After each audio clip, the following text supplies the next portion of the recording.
apparatuses it needs. I have pronounced the decisive word, the state. 1-4, plainly, everything turns on the state. Except among the idealists of consciousness, who tenaciously defend the idea that ideology is ideas and nothing else, we will in fact find theorists prepared to grant all that has just been said about the ideologies, as long as the word state is not pronounced. Even the most conservative bourgeois theorists are prepared to make this concession: yes, ideology is something other than ideas. Yes, ideology is conflated with the institutions that incarnate it. Yes, one must talk about ideological apparatuses. And functionalism, a philosophy which thinks that the function exhaustively defines every organ, every element of a whole, that the religious function of pardon defines the church, the function of teaching defines the school, the function of children defines the family, and the function of public service defines the state, too, is happy to accept these views. The line of demarcation, however, lies here, it appears, as soon as it is a question of the state as such, not public service, which is just one aspect of the state. I mean in class societies, of course, for the state exists only in class societies. Why insist so heavily on the claim that the major ideological apparatuses are ideological state apparatuses? I do so to bring out the organic relation between their class ideological function and the apparatus of class domination known as the state. It is quite as if the class that seizes state power and becomes dominant has to have the use not just of the repressive state apparatuses, the army, the police, the courts, which function above all on physical violence, but also of another type of apparatus, which functions above all on ideology, in other words, on persuasion or inculcation of the dominant class's ideas, on consensus. Involved here is not a whim, the self-12 the ideological state apparatuses, indulgence of a dominant class that would like to dominate not just by force, but also by affording itself the luxury of a gratuitous supplement, persuasion, consensus, consent. For no dominant class can ensure that it will endure by force alone. It has to secure the free consent not only of the members of the class that it dominates and exploits, but also of its own members, who do not readily agree to subordinate their private, particular interests to their own class's general interests, and who likewise do not accept the idea that their class has to rule otherwise than by naked force to ensure its domination, precisely by ideology, and the dominated class's consent to the dominant class's ideas. It is not just that this function of ideological domination can be exercised only by the dominant class and the instrument of its domination, the state. It can, further, be exercised only if the dominant class's ideology is constituted as the truly dominant ideology, something which calls for state intervention in the ideological struggle. And if it is true that the state thus ensures that this ideology achieves the relative unity which makes it not one of the ideologies of the dominant class, but the ideology of the dominant class, it is clear that the state's role is determinant in everything involving the dominant ideology and its realization in ideological state apparatuses. The foregoing is intended to make it crystal clear that if we do not bring the concept of the state into play, if we do not designate the better part of a class society's ideological apparatuses as so many ideological state apparatuses, we forego the means of understanding how ideology functions in that society, for whose benefit the ideological struggle is played out, in which institutions this ideology is realized and this struggle is incarnated. That is why there is a real theoretical danger in thinning the concept of ideological state apparatuses down to the simple form of a simple concept of ideological apparatuses. 3. Let us take a closer look at this. When a dominant class seizes state power, it finds itself confronting a number of already existing ideological apparatuses that functioned in the service of the old state apparatus and in it. These ideological apparatuses are themselves products of a prior process of unification intended to subject local and regional ideologies to the unity of the dominant class's ideology. But these local and regional ideologies were not originally forged to help to achieve this unification and thus to help to ensure the functioning of the dominant ideology. They are anchored in the practices corresponding to them, whose diversity is, at the limit, irreducible in their materiality. When capitalism was emerging in the long period of the decay of feudalism, local ideologies such as those of peasants who were still serfs, others who were tenant farmers or independent farmers, and workers who were employed in their homes all coexisted with regional ideologies such as those of the various schismatic sects, not just the Protestants, but also the Albigensian Cathars, the ideologies that accompanied scientific practices or the discoveries of the explorers and so on. Hence there is diversity in the materiality of the ideologies, a diversity which it proved impossible to unify completely in the old dominant ideology, and which can also not be wholly reduced within the unity of the new dominant ideology. That is why it seems to me correct to recognize the dialectic of this process of unification in principle, while inscribing our recognition of it in the open-ended plurality of the ideological state apparatuses. Open-ended, because there is no predicting how the class struggle will evolve. It can breathe new life and vigor into old ideological apparatuses. For example, in our day, the church in certain countries, such as the USSR, but it can also create new, completely unforeseen ideological apparatuses, the news and information apparatuses undergoing spectacular developments today with the modern mass media. Most spirited objections elicited by this sketch of a theory of ideology and the ideological state apparatuses have been political and theoretical. His conception has been accused of lapsing into functionalism and, accordingly, of subjecting every individual to the absolute determination of the system of the dominant ideology. I am supposed to have displaced onto ideology the economic determinism that the economistic interpretation of Marxism treats as primary. If the dominant ideology interpellates every individual as a subject, if the ideological apparatuses are uniformly brought under the law of a perfectly unified dominant ideology, it obviously follows that an oppositional political party, for instance, the Communist Party, is just one part in the system, subject to the law of the system and wholly determined by the system. Such a party would accordingly take its place in, and serve, that system. To be very precise, it would be an instrument in the service of the bourgeois class, destined to hold the working class in check and instill an ideology of submission in it, so that it accepts the exploitation to which it is subjected without rebelling. It can happen.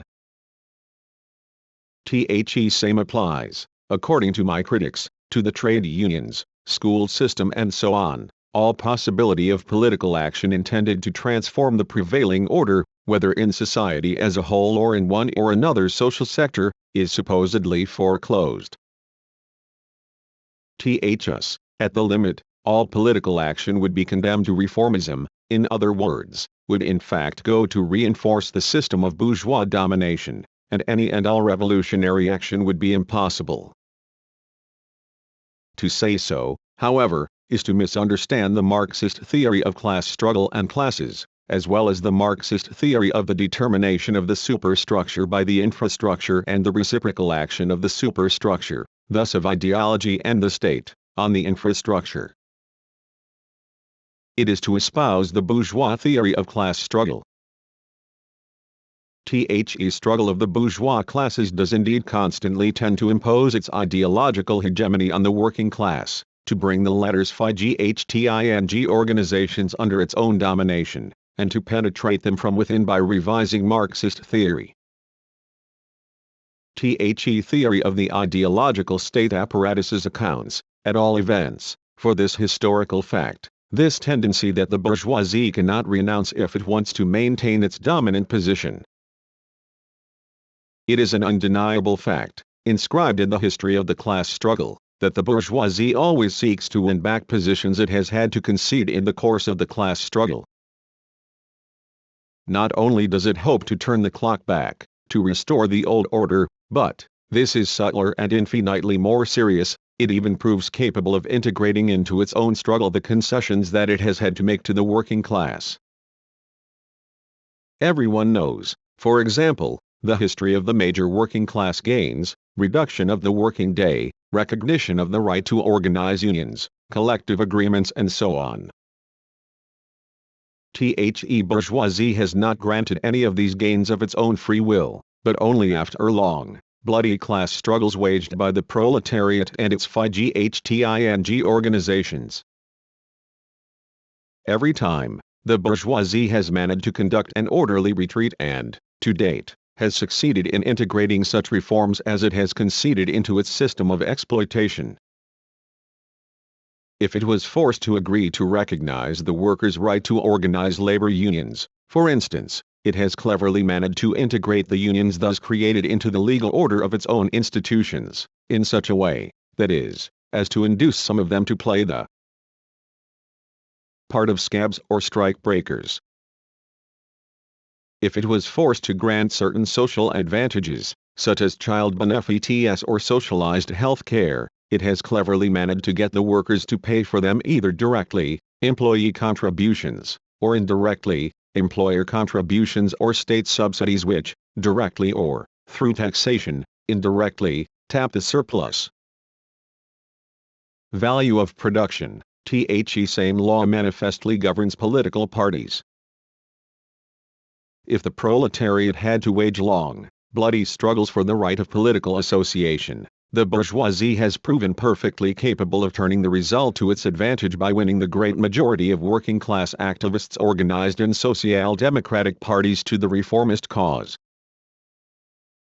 The advent of imperialism has by no means altered these practices. Quite the contrary, in the metropolitan countries, it has accelerated and exacerbated them by creating new forms of organization of the labor process, Taylorism and Fordism, which, on the pretext of letting workers set up their own work schedules or choose their posts in production, have subordinated them still further to bourgeois ideology. It has achieved the same end with the new forms of exploitation imposed on third world countries, on the pretext of emancipating them politically.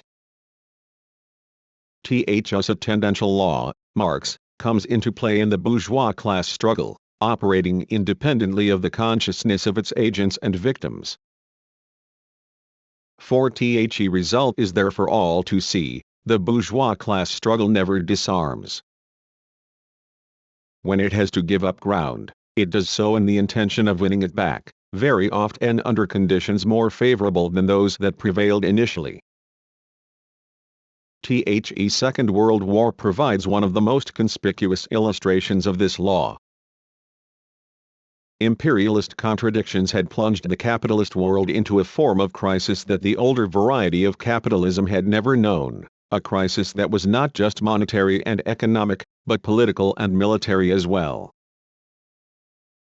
The contradiction between the international capitalist class and the international working class, as well as the exploited third world countries, was at the root of this crisis too, but it operated, now, on an infinitely expanded scale. The older variety of capitalism had resolved its cyclical crises by destroying surplus commodities, dumping them into the sea, and temporarily suspending hiring of the labor force, unemployment. I say resolved, because the manifestations of this crisis annulled its causes. Once surplus production had been destroyed, it became possible to start producing again on sounder bases and, thanks to the decrease in the employed labor force, to start hiring again on a more profitable basis. With imperialism, everything changed.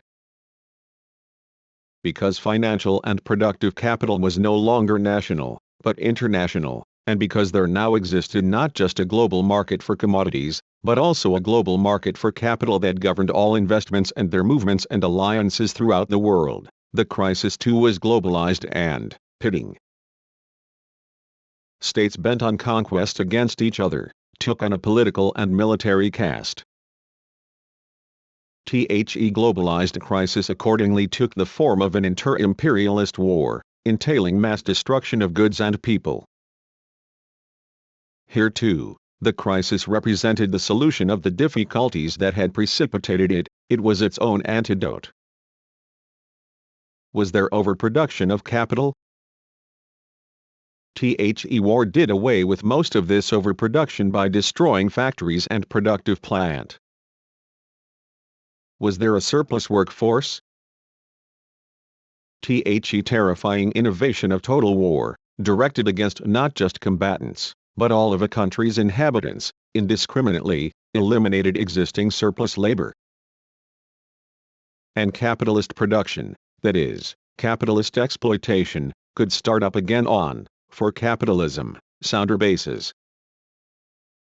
It will of course be said that Russia's revolutionary transition to socialism during the First imperialist war narrowed these bases, as did China's and Central Europe's at the end of the Second.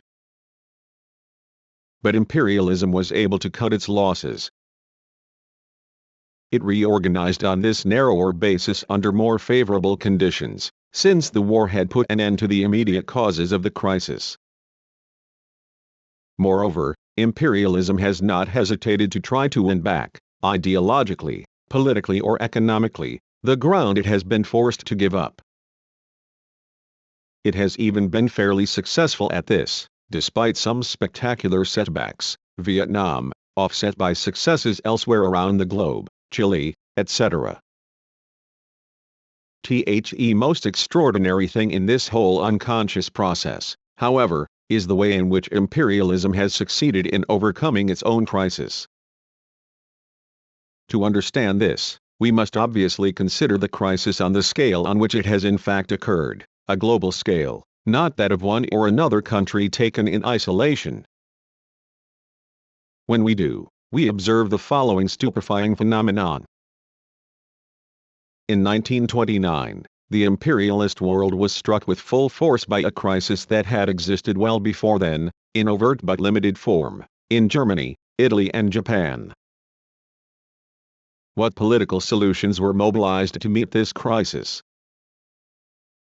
Were of two kinds, fascist solutions and popular democratic solutions. States that had been affected earlier than all the others, Italy, Japan and Germany, the victims of the First World War, responded with fascism, that is, the constitution of violent, authoritarian states that adopted police measures as well as discriminatory nationalist ideologies to justify their acts. On careful consideration, however, it appears that these political measures were simply means of realizing a class politics faced with a highly threatening situation, the politics of an imperialist bourgeoisie that was vigorously combated by the working class and found the force of a riposte in these very well thought out political measures. Yet the latter were merely the means of, and cover for, a very precise policy of economic exploitation, monopolistic concentration, a close-knit alliance between the state and the monopolies, central direction of the economy, of production and circulation, in the service of the monopolies, and the like. What occurred in this way in the fascist states' economies, some have called it the beginning of state monopoly capitalism, also occurred in the popular democratic states, but under the domination of counterposed political forms. What the imperialist bourgeoisie of the fascist states managed to impose through its own class struggle was imposed by the workers' and popular forces class struggle in France, Spain and the United States. Popular fronts, much like, important differences notwithstanding, Roosevelt's New Deal, thus served as instruments in the most gigantic process of monopolistic concentration in history, unintentionally, of course. Little matter that Roosevelt had founded his popularity on a struggle against the monopolies. He had to if he was to succeed in getting them to accept the expansion of the state required to institute social services, social security and unemployment assistance, measures that ultimately fostered concentration, even when it took the form of state capitalist concentration. Establishing social services was, in its turn, crucial to the democratic solution of the very serious 1929 crisis, so that the American economy, stimulated by entry into the war against Japan, could be relaunched on sounder bases. In the long run, the social measures adopted by the Popular Front governments in France and Spain had, after the defeat of those governments, the same effects.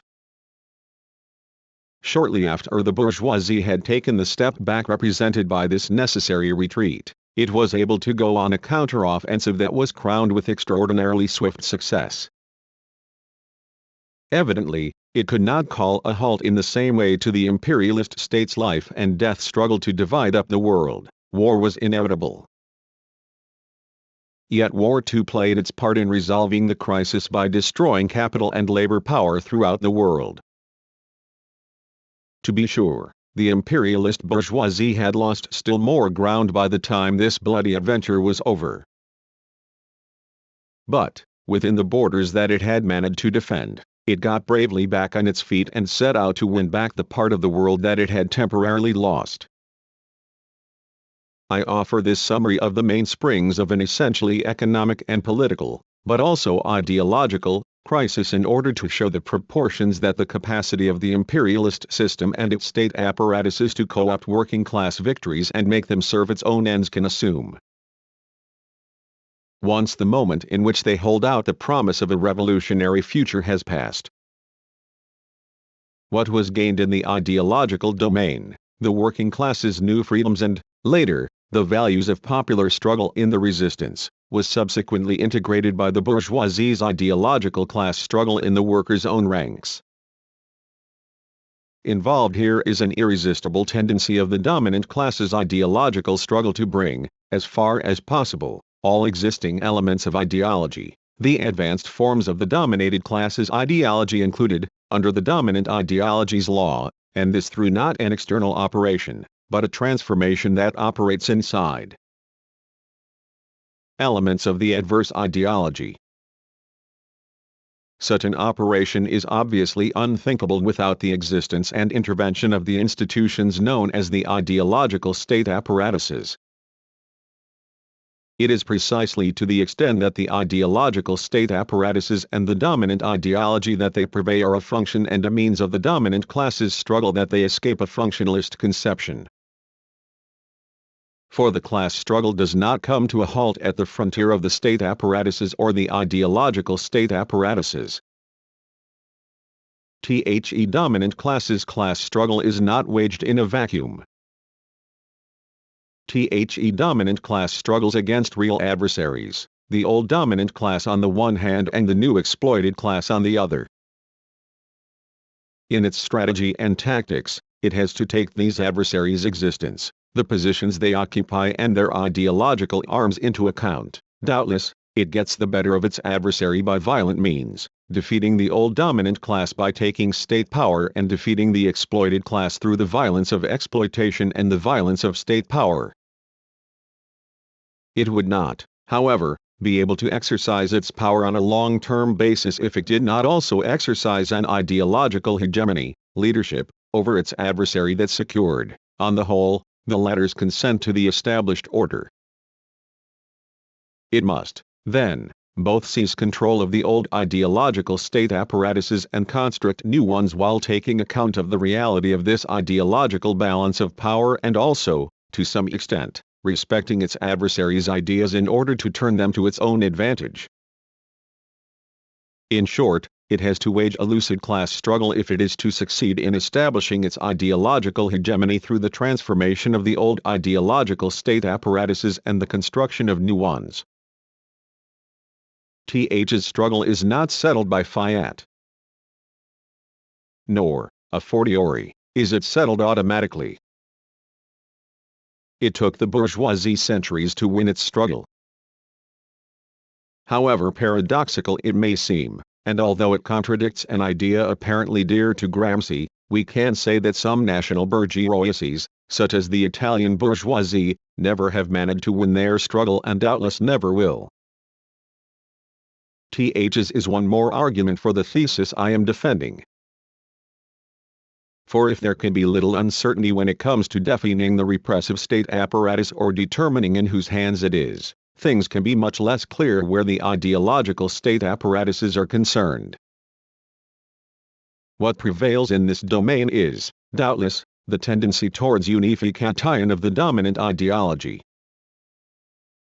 This tendency can, however, be countervailed, Marx, by the effects of proletarian class struggle.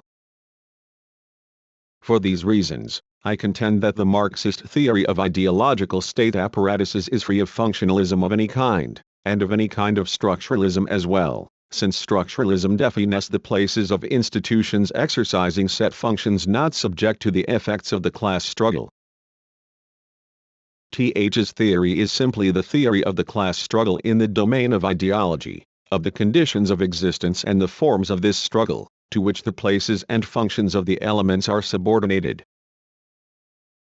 Very concretely, this means not just that the state apparatuses themselves are one stake of class struggle among others, as the whole history of the constitution of a class as the dominant and then the hegemonic class shows, but also that class struggle goes on in the ideological state apparatuses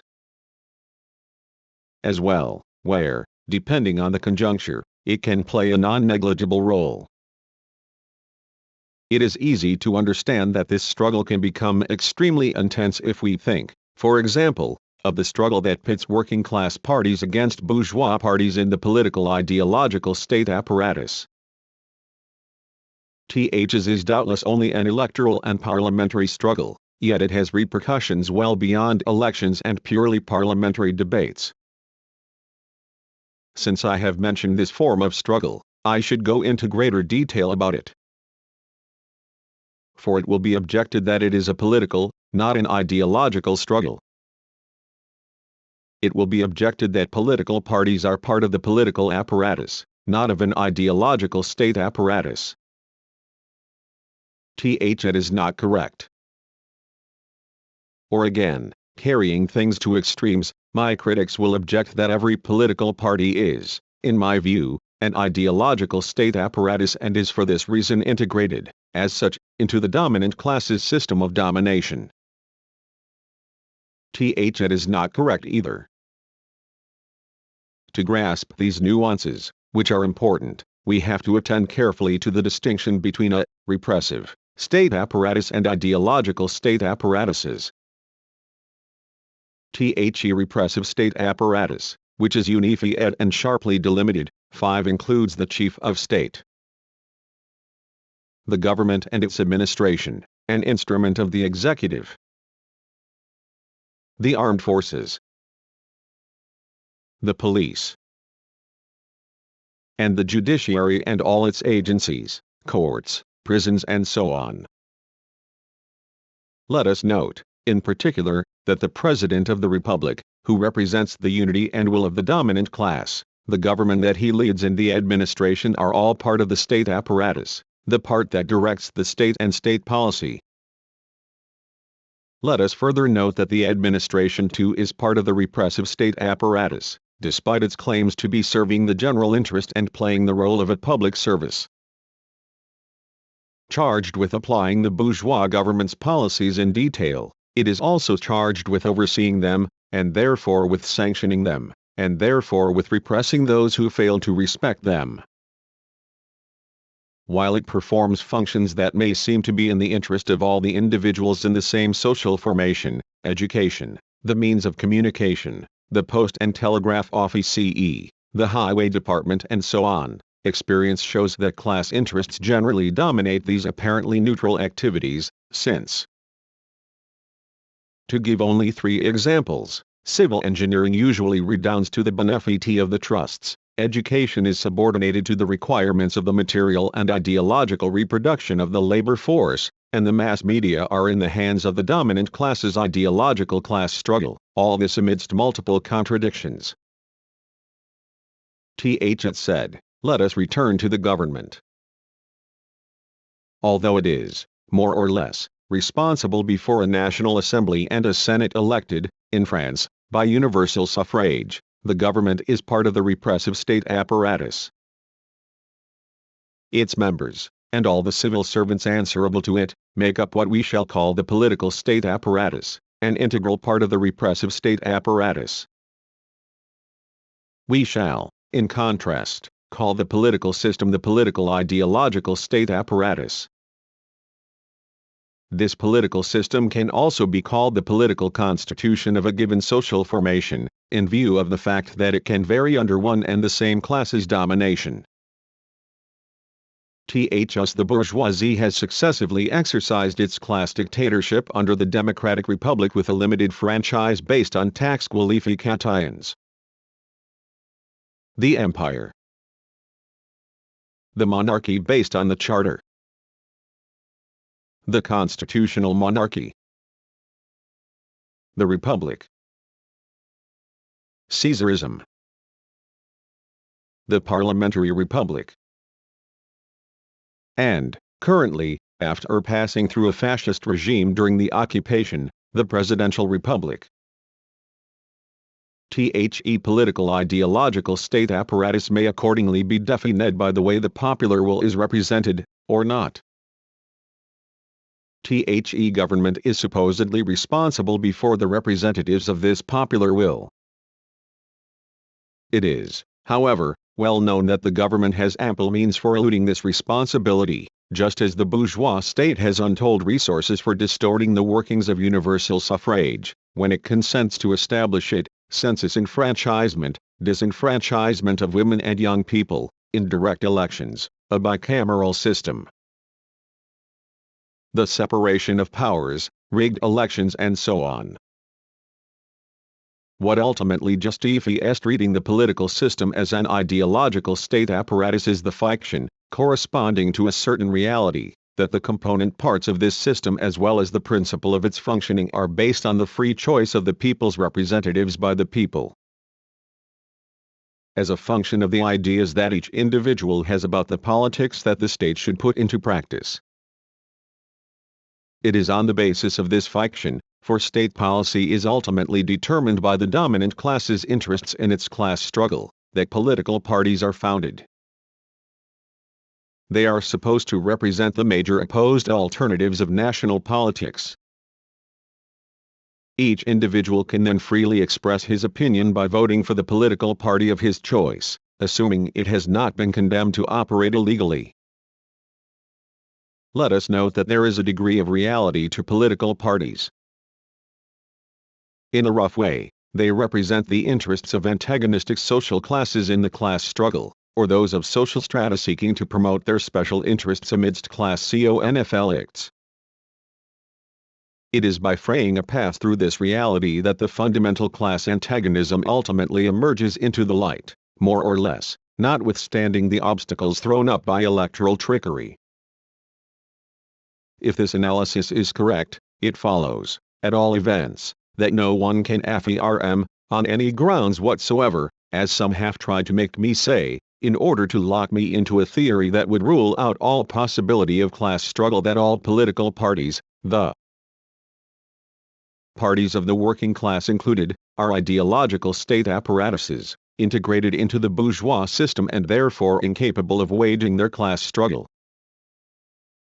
If what I have just said is on the mark, we can clearly see that the existence of political parties, far from negating the class struggle, is wholly based on it. And if the bourgeois class constantly strives to exercise its ideological and political hegemony over the parties of the working class, that too is a form of class struggle.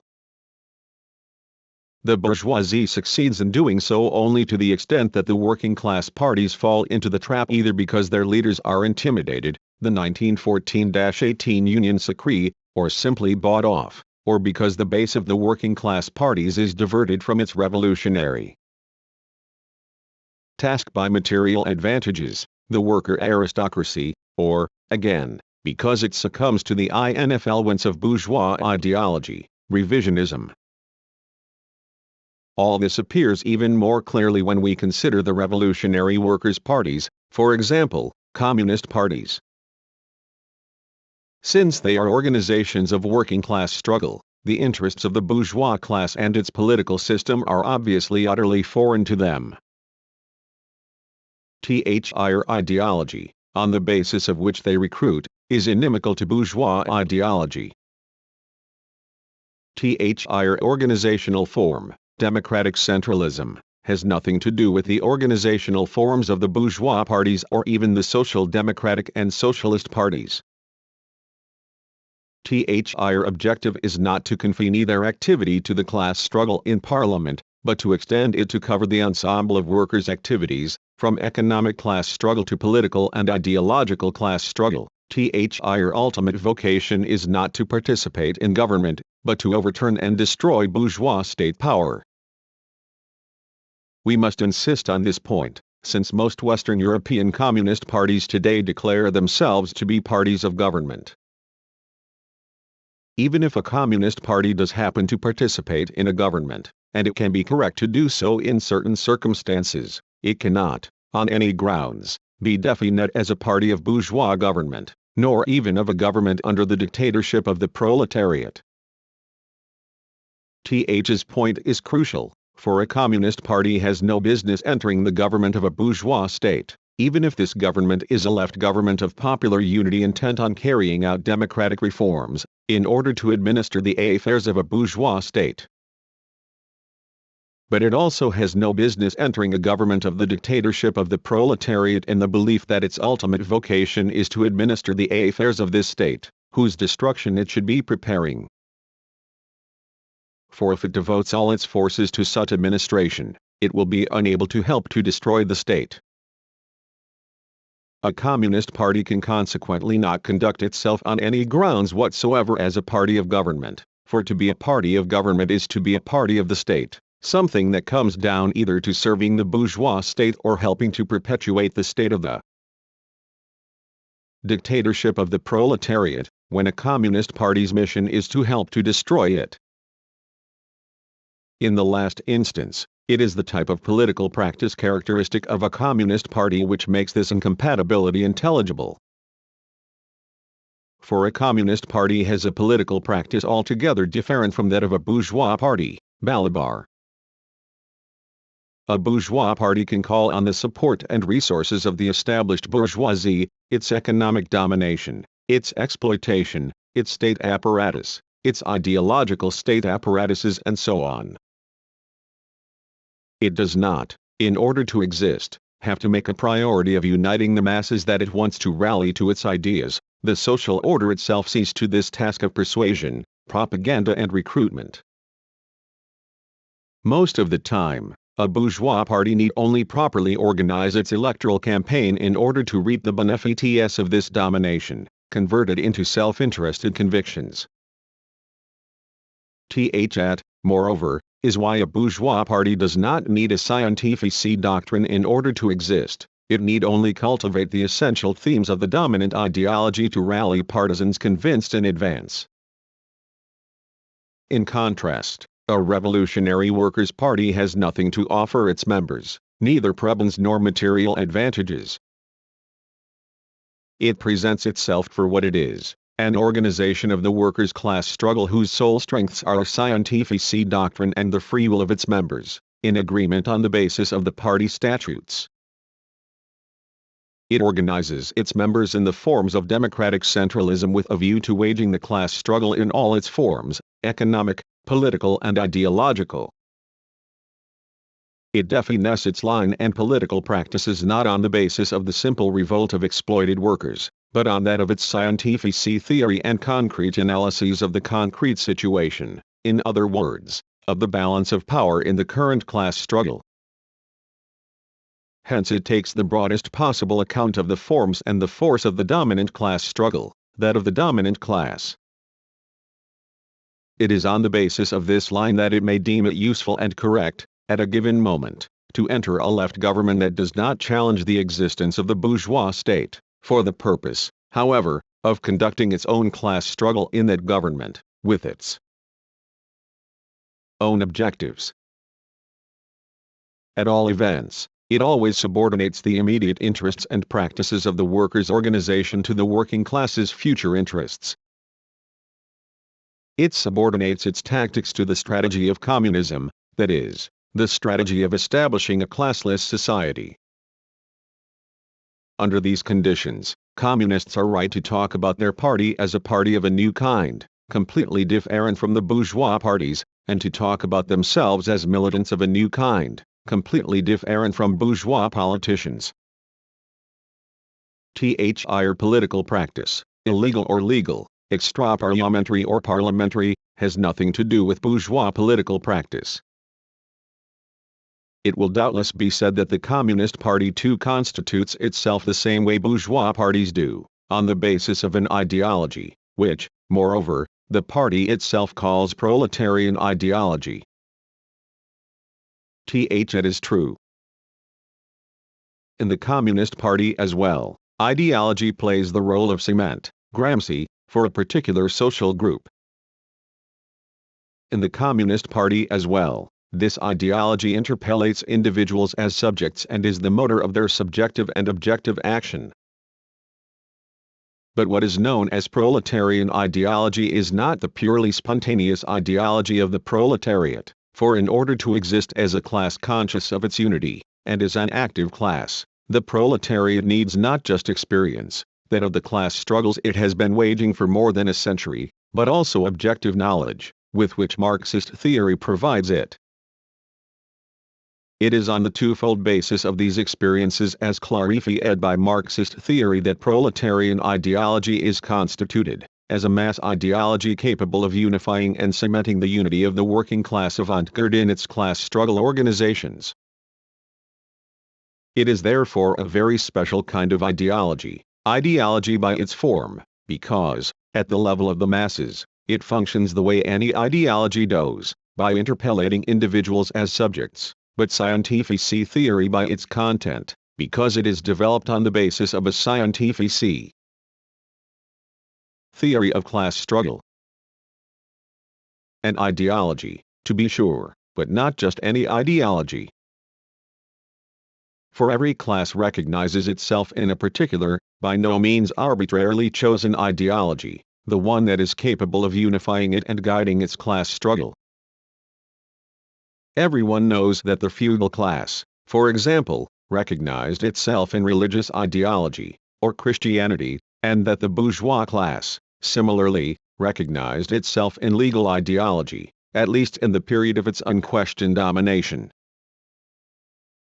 The working class, for its part, recognizes itself, even if it is receptive to elements of religious and moral ideology, above all in political ideology, not in bourgeois political ideology, but in proletarian political ideology, that of the class struggle for the abolition of classes and the construction of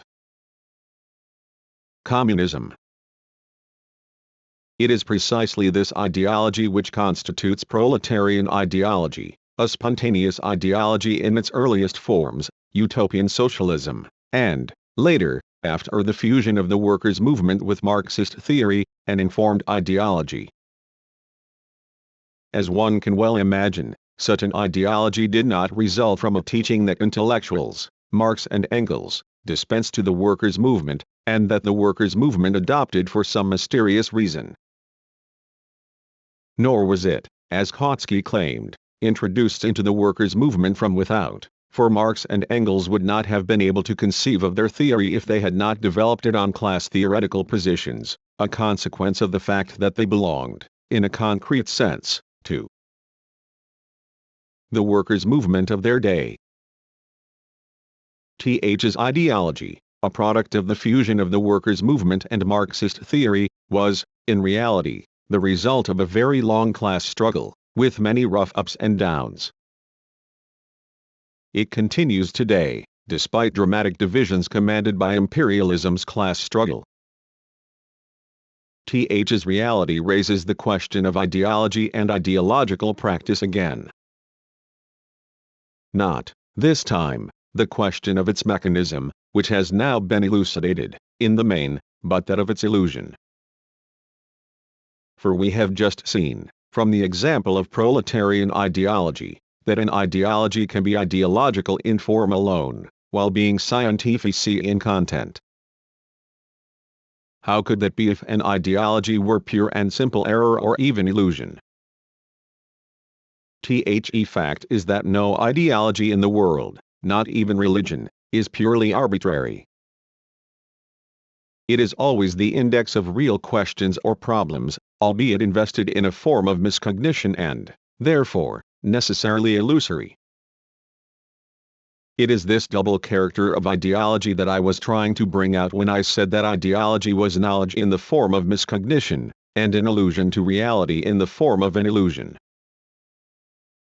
6. Do not misunderstand me, I say an illusion, not simply an error.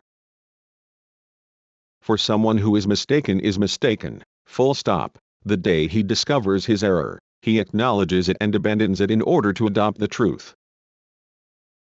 But illusions are naturally stubborn, as the saying goes, they persevere and, in a certain sense, could not care less about the truth. The reason is that something in an illusion has an interest in lasting or making the illusion last.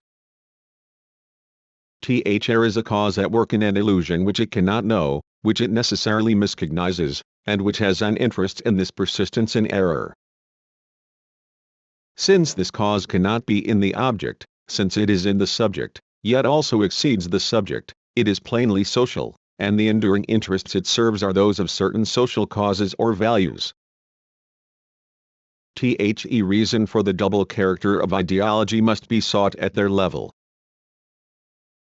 Let us therefore suppose that it is vital for the reigning social order that all members of society, whether they dominate it or are dominated and exploited, freely accept certain self-evident truths, such as the existence of God, a transcendent morality, the existence of moral and political freedom and so on, or completely different myths, simpler or more complicated. Once we make this assumption, we see a system of representations materialize, of which no one is the author in the proper sense. It will be simultaneously true, to the extent that it takes the realities of people's experience into account, and false, to the extent that it imposes its truth on those truths 7 so as to confer their true meaning upon them and confine them to it, forbidding them to leave it in order to go and see from a bit closer up whether this lovely little story is true. Here you have ideology, cognition miscognition, illusion, a system with no possible outside to which it might be compared, a system which is nothing but outside, because it encompasses everything that exists in the world and pronounces the truth about everything in advance of the slightest experience. Undoubtedly, ideologies are not the only things that answer to this odd definition. Idealist philosophies are also of this type. They do not admit of an outside, and even if, as a rule, they acknowledge the outside world's existence, they wholly absorb it and possess, in advance, the truth of all things, past, present and future. Thus they are nothing but pure outside. And it is not just idealist philosophies that work this way. Even sciences can lapse into ideology, despite the break distinguishing them from it. Marxism itself, in the Stalinist period, also worked this way, in a closed circuit, and vase clos with no outside. That is to say, it reigned over everything outside it without exception, since it was itself sheer, implacable outside. If ideology presents itself in this fashion, in a double form, cognition but also miscognition, we can readily see that it is not cut off in advance, radically, from all possibility of knowledge, hence from scientific knowledge. History in fact constantly offers us examples of sciences that emerge from the ideology underpinning them as the result of a break, as the result not of a straightforward inversion, as Marx and Engels rather too hastily affirmed, but of highly complex conjunctions in which material practices intervene.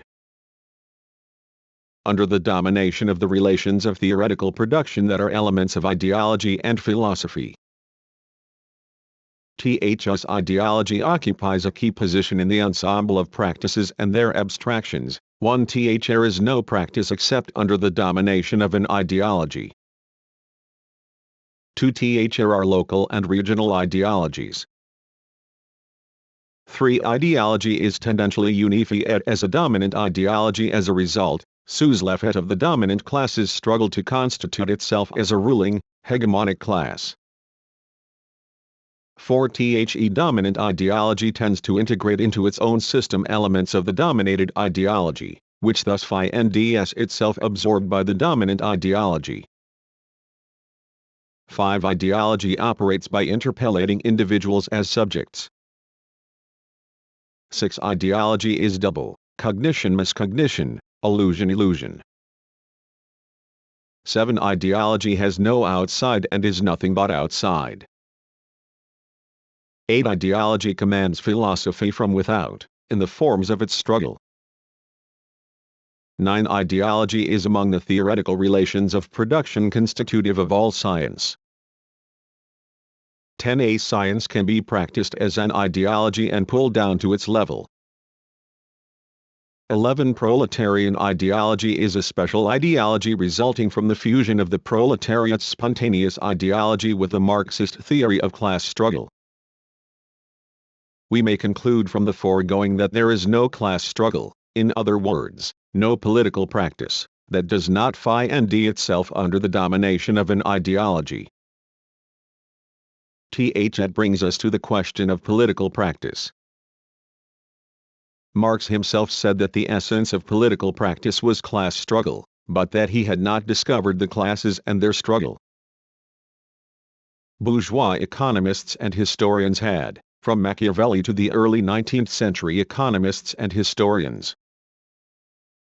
1. His remark, which Marx made just once, in 1852, is not insignificant, for it is contained in the same letter in which he points out that his own contribution was to have demonstrated the necessity of the dictatorship of the proletariat. 2. It is also noteworthy because it indicates, certain Marxists who are far leftists in theory, gauchists in theory, that the bourgeoisie knew perfectly well what politics, classes and class struggle were. Bourgeoisie was nevertheless mistaken in that it thought that the forms of political practice, hence of class struggle, were always and everywhere the same, give or take a few circumstances, and thus eternal. In contrast, Marx underscores, in the same letter, the historical dependency of these forms on the existing modes of production. Seemingly very minor details distinguish the Marxist from the classic bourgeois theory of class struggle. For bourgeois theorists have never managed to discover the base in which class struggle is rooted, the relation of production, class exploitation, in other words, the class struggle in production or economic class struggle, which varies with the mode of production.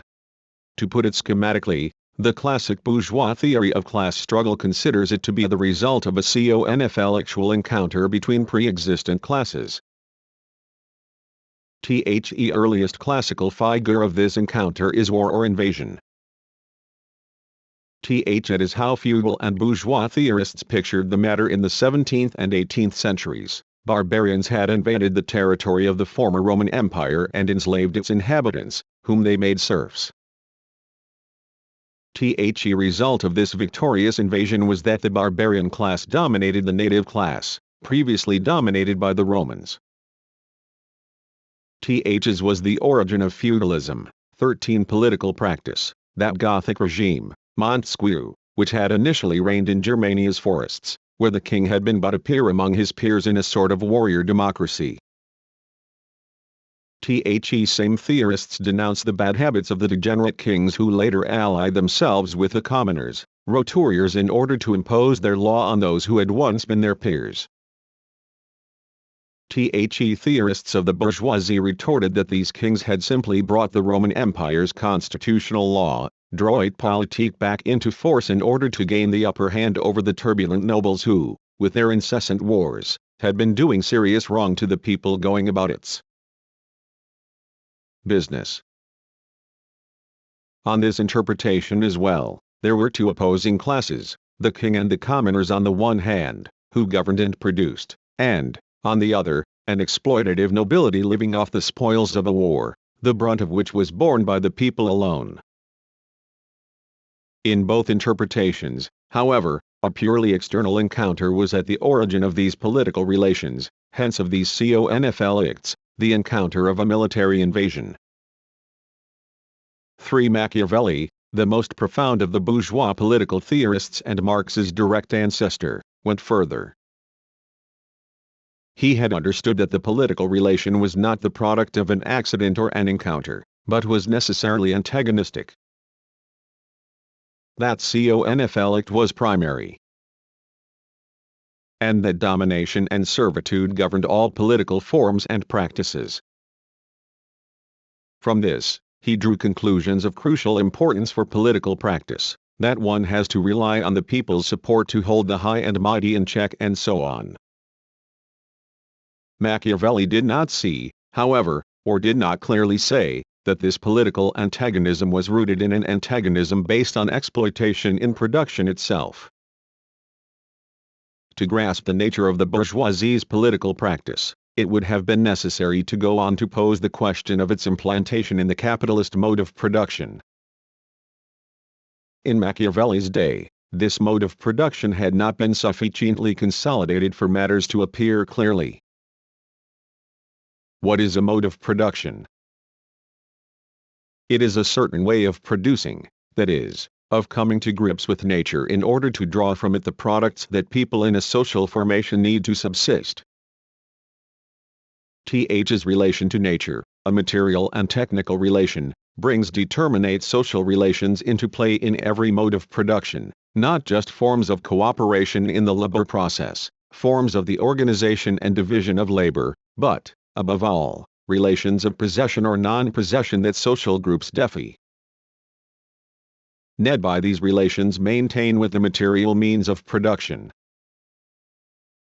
Thus it is the unity of the productive forces, means of production plus labor power, and the relations of production, under the domination of the relations of production, which define a mode of production.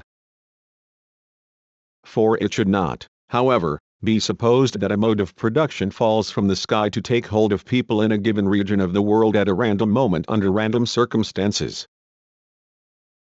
Nor should it be supposed that a given mode of production engenders within itself, automatically and in definitive form, the mode of production that will succeed it.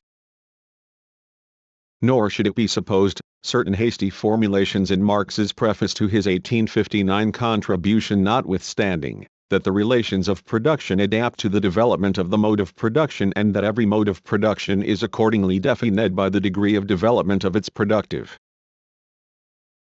forces or the degree of adaptation of its relations of production. 5. In these different interpretations, we have to do with a mechanical determinism and a linear dialectic. In reality, things are more complicated. No destiny compels a given mode of production automatically to engender the next mode of production. Let us take the case of the capitalist mode of production. Everyone knows how wittily Marx ridiculed the capitalist theory of capitalism's origins. For capitalist ideologues, it was none other than the small independent producer who brought capitalism into the world by abstaining from immediately consuming the products of his labor. At the origin, the story goes, there was a multitude of small independent producers, who produced enough to feed themselves and their wives and children. One day, one of them started producing more than he needed, and so had a surplus on hand, which he used to hire a pauper's labor power. At exactly the same moment, it occurred to him that he could also exchange part of his surplus with other small independent producers and, by convention, assign the units thus exchanged a fiat value in metallic currency. Trade in products and labor power sprang up as a result. Naturally, employers employed wage workers out of the goodness of their hearts, to save them from starvation. But employers did not give wage workers the whole product of their labor, they gave them just enough to feed themselves and their families. The upshot was the exploitation of labor. And our small independent producer, now an employer with wage workers in his employ or a merchant selling the accumulated surplus of his production, watched as his stock of metallic currency grew, and thus became the first capitalist, in sum, by virtue of abstinence, perseverance and generosity. Th's was, for capitalism's ideologues, the best way of demonstrating, 1. That capitalism, since it was part of the natural order, had always existed. 2. That capitalism, since it was part of the natural order, would always exist. And 3. That it was unnatural to undermine the capitalist order. Marx showed, documents in hand, that this was not at all how things had happened. 6. He demonstrated that capitalism, as a mode of production, had sprung from a historic encounter which, although it had been necessary, pour avoir et nécessaire, had nothing inevitable about it between 1. Owners of money, who had accumulated funds using pre-capitalist methods, usury, unequal exchange or illicit commerce, theft, pillage, appropriation of communal land, confiscation of small producers' assets and so on. 2. Free workers, that is, workers who enjoyed freedom of movement and could dispose of themselves freely, but who had been violently dispossessed of their means of labor, land, tools. And 3. Important scientific and technical discoveries that revolutionized the work process, the compass, optical apparatuses, the steam engine, the spinning jenny and so on. One usually says, in a schematic overview, that the capitalist mode of production was produced by the feudal mode of production and at the heart of it, since the feudal mode of production contained its seeds. Th's is, basically, how the idealist philosopher Hegel reasoned, mobilizing a distinction between the in itself, the seed, and the for itself, the developed seed.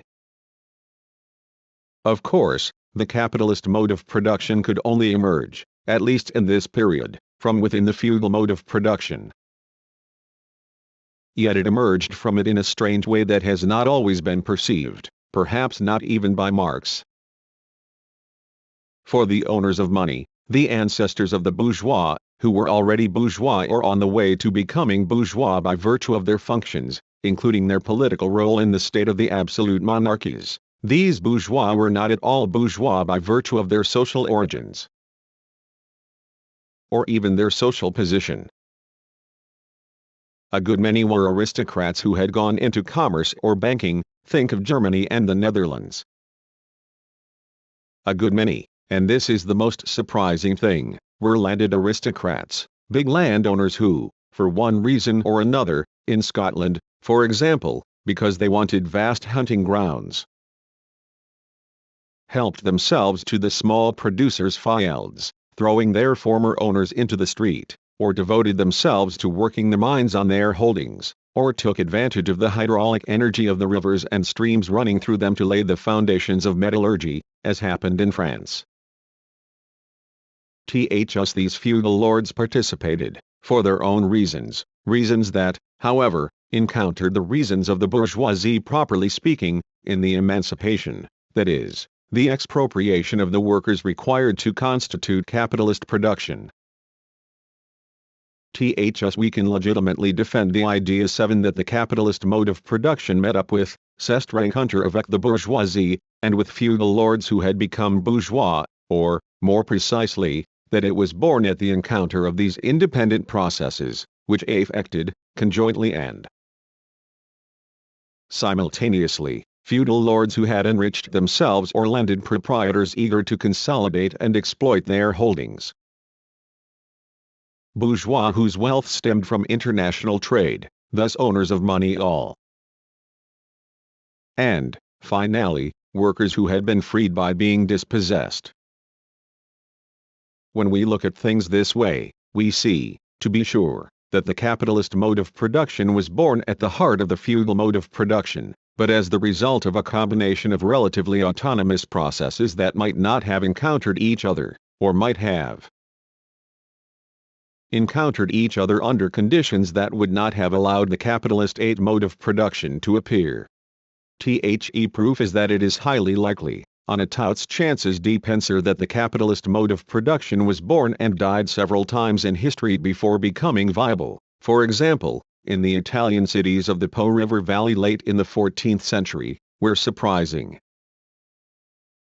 conditions came together, mechanized big industry, thanks to hydraulic energy, a waged workforce and even parcellized labor.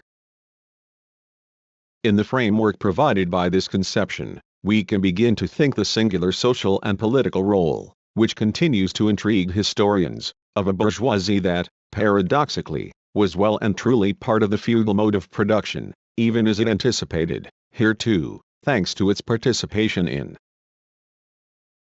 the state of the absolute monarchy, the advent of the capitalist mode of production. 9th's bourgeoisie anticipated this advent to the extent that it was, like the pre-capitalist aristocracy, an exploiting class extorting surplus value from wage workers in manufacture, the mines and the ports. We may say that this condition of exploitation marks the bourgeoisie's political practice from its beginnings and for all time. There are two reasons for this. First, in its political practice, the bourgeoisie had necessarily to take into account, if only to protect itself against revolts, the exploitation to which it subjected wage workers. Second, the new, ascendant bourgeoisie was too weak to seize state power by itself and had the greatest possible interest in deflecting the anger of those it exploited towards the feudal state, hence in concluding an alliance with the very workers it exploited against the feudal lord's dictatorship. And since the bourgeoisie's class struggle against the aristocracy did not end when it seized state power, but was pursued long afterwards against the reactions of the same adversary, who had not disarmed. Since the bourgeoisie long continued to need, in order to get the better of this adversary, an alliance with those it exploited. And since, once this adversary had been defeated, the bourgeoisie persevered in the same practice, this time by dividing the working class in order to ally itself with a segment of it that it had succeeded in winning over, it is easy to understand why the bourgeoisie's political practice was necessarily marked by these very special conditions. We may therefore say that it has always been, and still is, the characteristic feature of the bourgeoisie's political practice, radically different in this respect from the feudal aristocracies or the proletariats, to act through intermediaries, very precisely, by way of the action of the class, or a segment of the class, that it exploits and dominates. Thus the lower classes in the countryside and the cities furnished the bulk of the rank and file forces of the 1789 revolution in France, just as the working classes' intervention determined the success of the 1830 and 1848 revolutions there and in the rest of Europe. Every time, after attaining its class objectives, the bourgeoisie put the troops from the lower classes who had fought alongside it back in their place, by fire and the sword when necessary.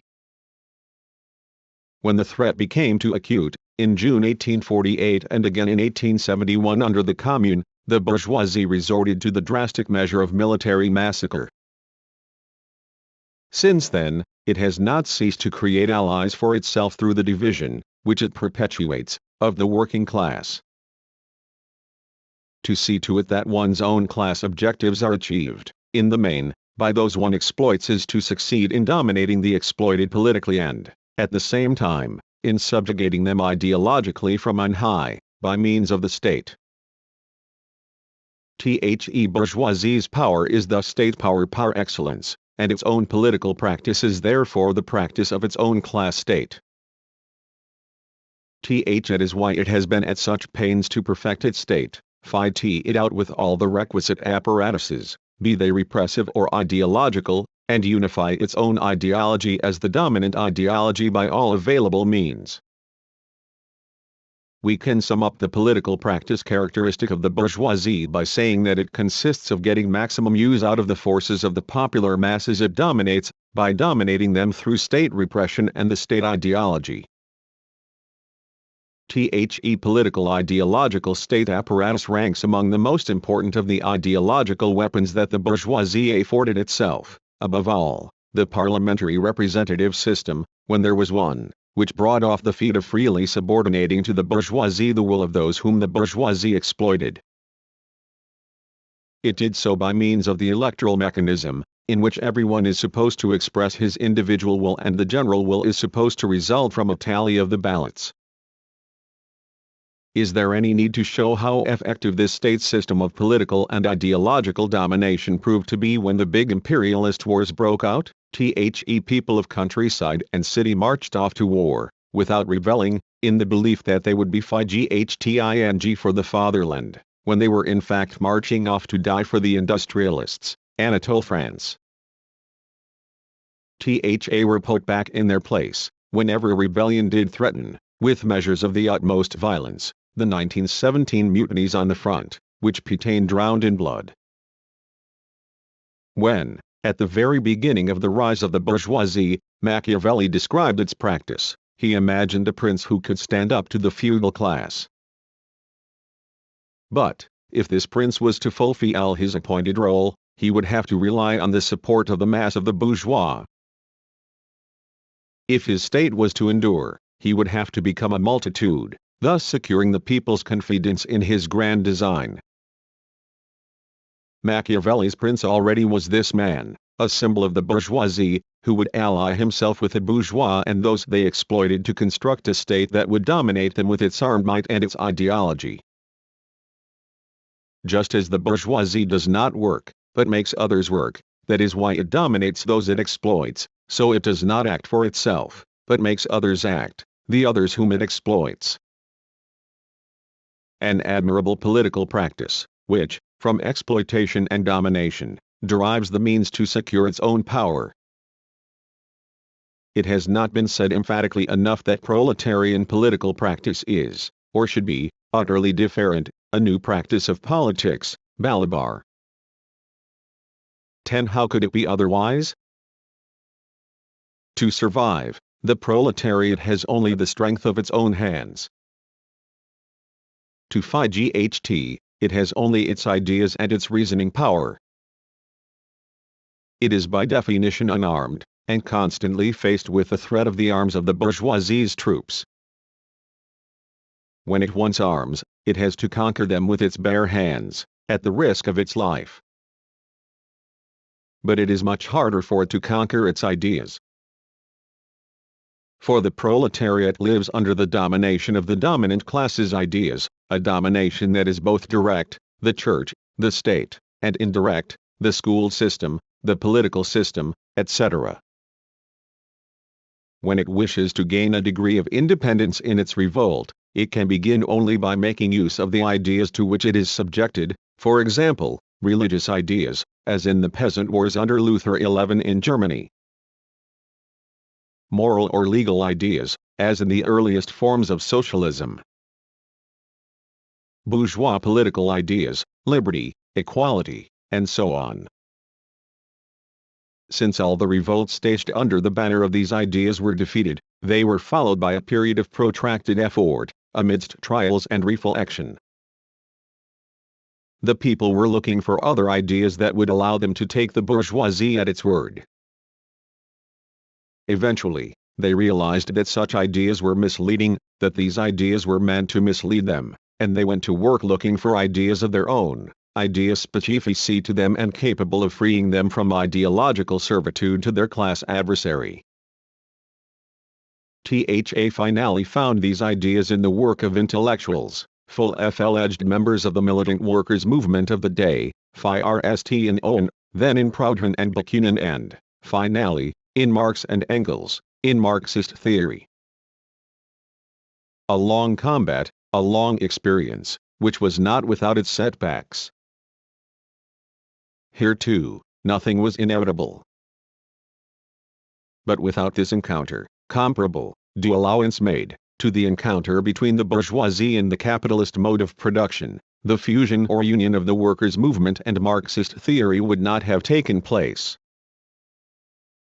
It is an always precarious union proves, even today, the relatively contingent character of this encounter. At the same time, however, the fact that its effects have lasted is proof of the rightness of this encounter. Prove la raison de cette rencontre. 12. Unlike the bourgeoisie's political ideas, which are divorced from its practice, since they are above all ideas for others, the proletariat's ideas, since they were born of struggle, could not but be translated into acts, lest they perish, and from acts into organizations of struggle, organizations of economic struggle. To begin with, the predecessors of the labor unions, which had been formed even before the fusion, and, later, political parties. Again, unlike the bourgeoisie's political practices, the practices of the organized proletariat were always direct practices, without intermediaries. If the proletarians unite, the reason is that they know that they can count only on their own strength. 13. They are the ones who stage strikes to defend their living and working conditions. They are the ones who stage insurrections to take state power. Thanks to long, harsh experience, Trotskyism, in which a specialist organizes a smash-and-grab operation, remains foreign to the proletariat's political practices, as does spontaneism, the dream that a general strike will put power in the people's hands without a political battle. Contrary to bourgeois political organizations, dominated by a caste of politicians or technocrats, proletarian political organizations tend towards the greatest possible democracy of discussion, decision and action, even if this tradition too can be lost. On the basis of this extensive mass political experience, a new ideology arises and gradually gains strength, an ideology in which history is no longer made by individuals or ideas, but by the self-organized masses. 14. Obviously, proletarian political practice is also distinguished from bourgeois political practice by its perspectives, not its subjective perspectives. The bourgeoisie wants to perpetuate exploitation, while the proletariat wants political and social revolution, but its objective perspectives. For the bourgeoisie, albeit aware of the forms of its own practice, does not have a scientific theory of the laws of class struggle and does not want to acknowledge the existing theory of them. It continues to preserve something of the myths about the nature of class struggle that we have examined. In its estimation, there is no reason that its domination should disappear and that classes and their struggle should disappear along with it. In its estimation, the exploitative order that it imposes on wage workers is natural and normal. There have to be bosses, lest people stray into misadventure and stumble from misfortune to misfortune. To maintain its domination, the bourgeoisie need only hold them at a respectful distance, by force or with clever promises. It does not for a moment suspect that it is the representative of a transitory order. Or, if it suspects it, and, increasingly, it does, it is only to defend its order with redoubled force. At all events, it does not care to know the objective reason for the threat haunting it. Thanks to Marxist theory, the proletariat knows that class struggle makes history. Thanks to Marxist theory, it knows that what purports to be political economy is merely a theoretical formation of bourgeois ideology, intended, together with the reigning forms of psychology and sociology, to mystify the exploited and adapt them to their exploited condition. Thanks to Marxist theory, it knows that the bourgeoisie will surmount the crises of imperialism, its global crises included, unless the masses invade the stage of history and overthrow the bourgeois order. Thanks again to Marxist theory, it knows that the whole order of a class society hinges on the dominant class's dictatorship and, consequently, that bourgeois dictatorship must be overthrown by the dictatorship of the proletariat in order to alter the course of history and clear a path for communism, of which socialism is merely the lower stage. Marx. 15. Th's knowledge of the necessary laws of history, far from condemning the proletariat to political passivity, provides it, rather, with a means of intervening in history through its organizations and alliances. The proletariat knows that these perspectives are not utopian, for communism is not a dream, but a necessity, a tendency, inscribed in the history of the present. Yes, communism already exists in our midst and has for a long time now, not just in embryo, but in actual fact, for example, in communist organizations and other communities, even religious communities, or activities, on one absolute condition, that no commodity relations reign in them, but only the free association of individuals who desire the emancipation of humanity and act accordingly. That is what puts so distinctive a stamp on communists' practice. They are people who are not like everyone else. Even when they are active in a parliament or municipal government, communists are not people like everyone else. The reason is that their vision is not restricted to the closed horizon of these assemblies, or even to that of their voters. They act on behalf of the broad masses, not just for today, but for tomorrow and the future of communism. That is why they can, on these bases, find common ground with many other people of goodwill, who may, in the case of those with religious convictions, for example, espouse completely different ideologies, while acting in the same sense. What confers one last distinctive feature on the practice of communists, the best and the most conscious of proletarians, is that the goal they pursue in their political practice is, fundamentally, the end of all politics, including the end of all democracy, which is necessarily limited by its rules. For they know that every form of politics is, like it or not, bound up with the state, and that the state is nothing other than the exploiting classes' machine of domination, since it is a product of class struggle and serves the dominant class struggle by ensuring that the conditions for the reproduction of class society as a whole are maintained. Hence communists act politically to bring about the end of politics. Make use of politics, of class struggle, so that, one day, politics and class struggle will end. That is the dialectic. As Hegel put it, learn to make use of gravity against gravity.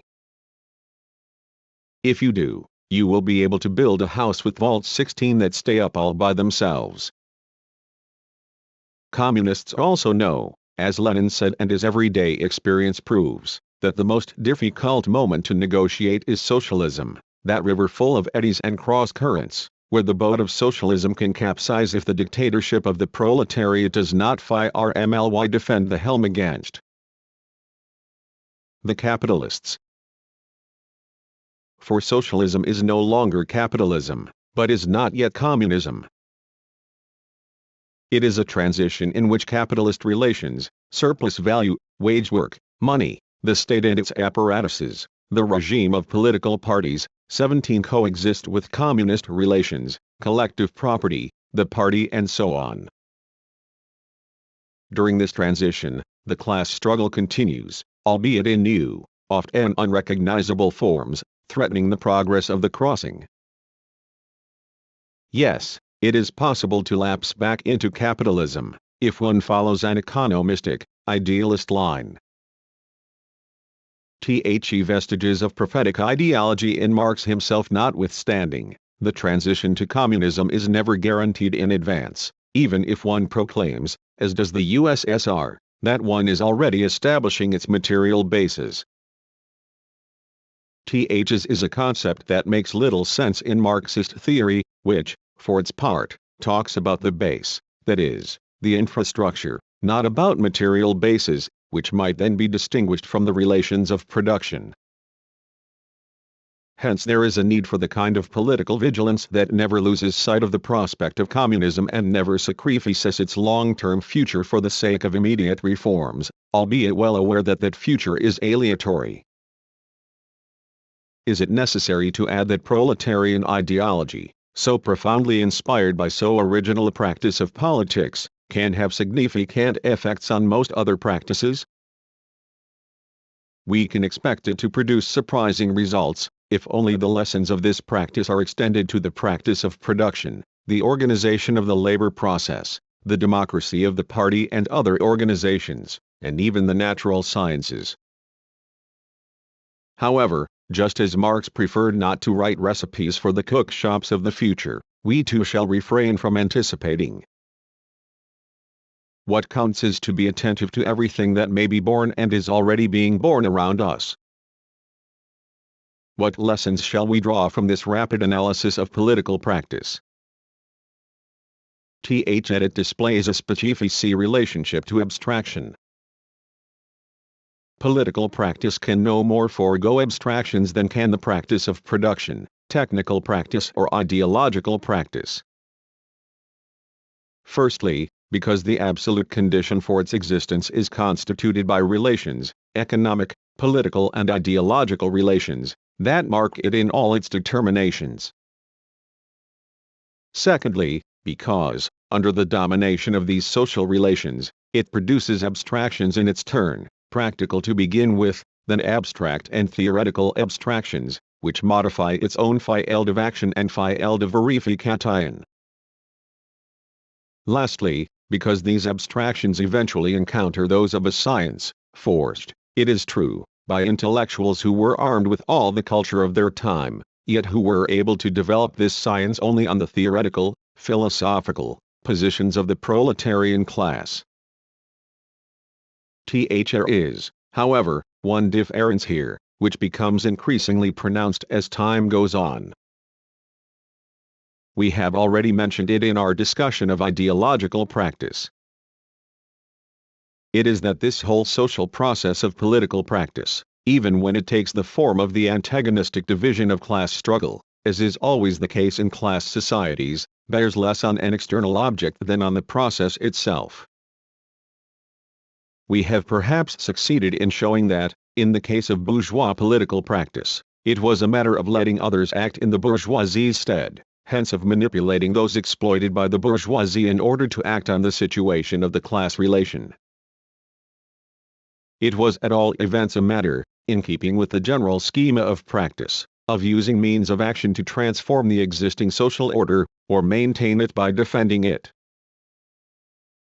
Even in this case, however, the subject of the process, that is, the bourgeoisie, was implicated in it, and thus not acting on a situation from without.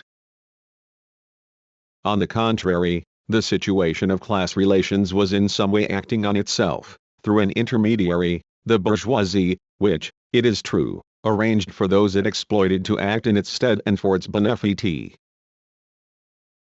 Hence this practice, considered as a whole, corresponds much more closely to Aristotle's second definition, transformation of the self by the self, than to his first, production of an external object. The same holds a fortiori for proletarian political practice. For, here, there is no longer any intermediary at all. It is a peculiar feature of proletarian political practice consciously to assume this condition, and to realize the unity of transformation of the objective situation with self-transformation. Marx came up with the earliest formulations of this identity in his Theses on Feuerbach, where he speaks of revolutionary praxis as the identity of the transformation of the object, the balance of power, and the subject, the organized revolutionary class. Here, what subsists of externality in bourgeois political practice, between those who lead and those who act, or between ideas and action, disappears in favor of a dialectic of unification and reciprocal transformation of the objective situation and the revolutionary forces engaged in the combat. Th's new relation, this new concrete abstraction, confers, this time, its full significance on the Marxist-materialist thesis of the primacy of practice over theory. It clearly shows that the schematic opposition between a practice that is exclusively material, on the one hand, and a theory that is exclusively intellectual and contemplative, on the other, is one of the oppositions of idealist philosophy, since, here, political practice is sustained by theory, while political theory is inspired throughout by the lessons of practice.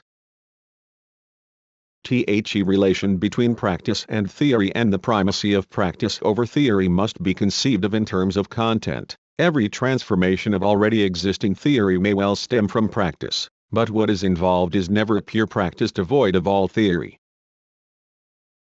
Theory, in turn, grounding its development on the transformations of the political struggle, gives back to practice, in the form of fruitful scientific abstractions, what it has received from it in the form of concrete experiences. Unity of theory and practice thus constitutes a circle, or, if one prefers, something comparable to the wheel of a locomotive, which always carries the ballast of a balance weight to conserve and accelerate its rotation, namely practice. Weight that conserves and relaunches the movement is, however, itself firmly attached to the wheel. Analysis of political practice thus confirms what the preceding analyses have taught us: abstract relations are the condition for every practice, and they depend, in the final analysis, on social relations, hence on class relations. From this standpoint, political practice occupies a privileged position, since its raw material, its agent and its instruments of production are, directly, these class relations themselves. Can we now turn to philosophical practice and the forms of abstraction peculiar to it? We cannot, for we must first examine two other practices of great importance for our discussion: psychoanalytic practice and aesthetic practice. Only since the last World War can psychoanalytic practice, founded by Freud at the dawn of the century, be said to have begun to gain recognition, and only since then have we begun to suspect its ideological and political import. For Freud's discovery represented a sort of scandal. Freud set out to show that it was necessary to have done with the bourgeois idealist representation of man as an entirely conscious being, as a sentient, juridical, moral, political, religious and philosophical subject, as a transparent being without a backside. Freud's aim was not to say what biologists, neurologists and physiologists had already been saying for a long time, that human beings have bodies as well as brains, and that, when they think, they do not know what is going on in either their body or their brain. Philosophers had always said that. Freud's aim was not to say that when man thinks, since most of his ideas are merely products of the social activity outside him, he does not know what mechanism is producing his ideas. Historians, sociologists and others had been saying that for a long time. Those outsides were not what Freud was talking about, he was talking about an outside inside thought itself. Freud said that thought is in the main unconscious, yet is thought, and that the conscious part of thought is limited.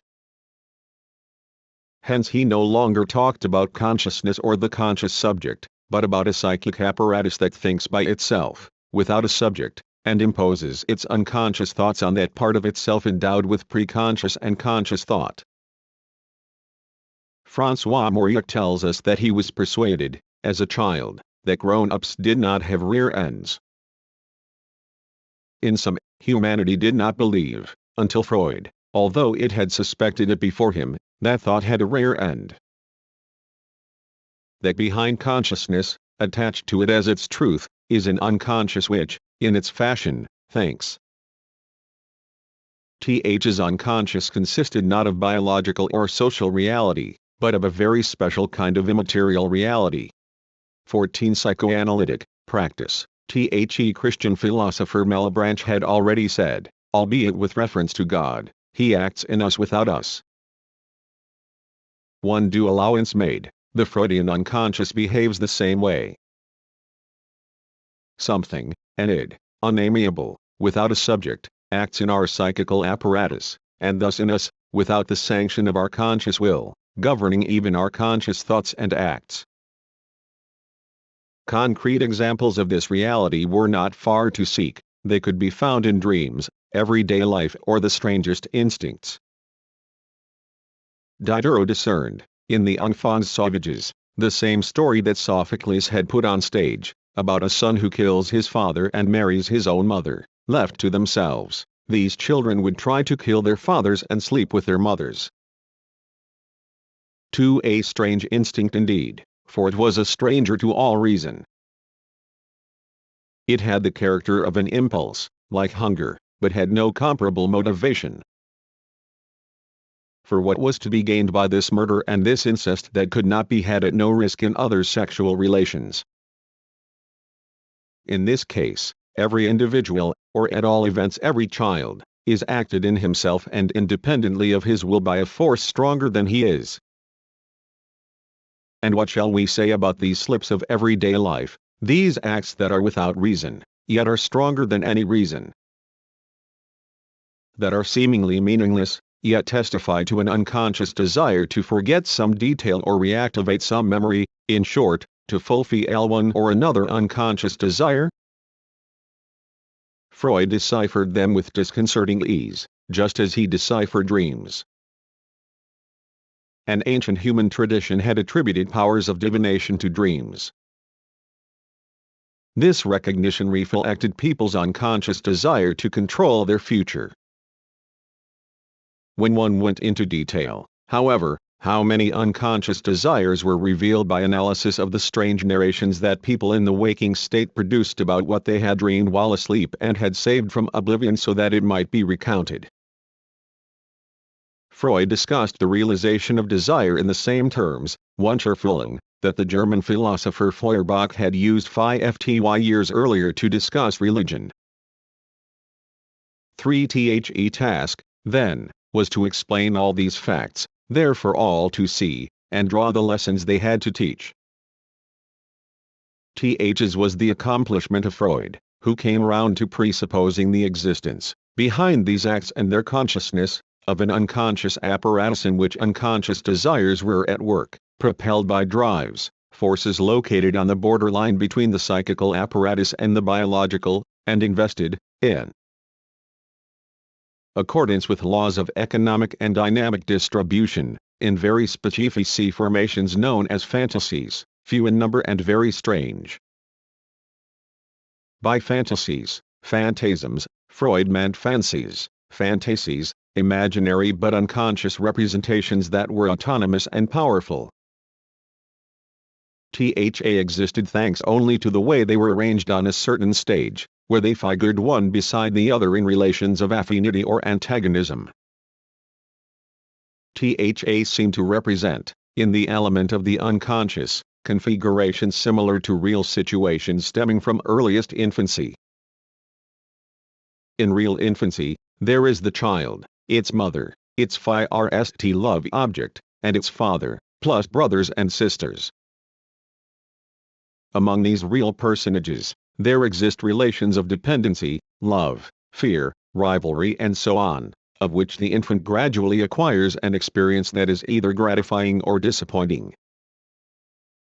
It seems that one finds, in the unconscious as well, but in the form of fantasies, equivalents of all these personae, represented in the form of unconscious images, imagos, that are in most cases condensed. The fantasy of the mother can occasionally represent the image of the father, the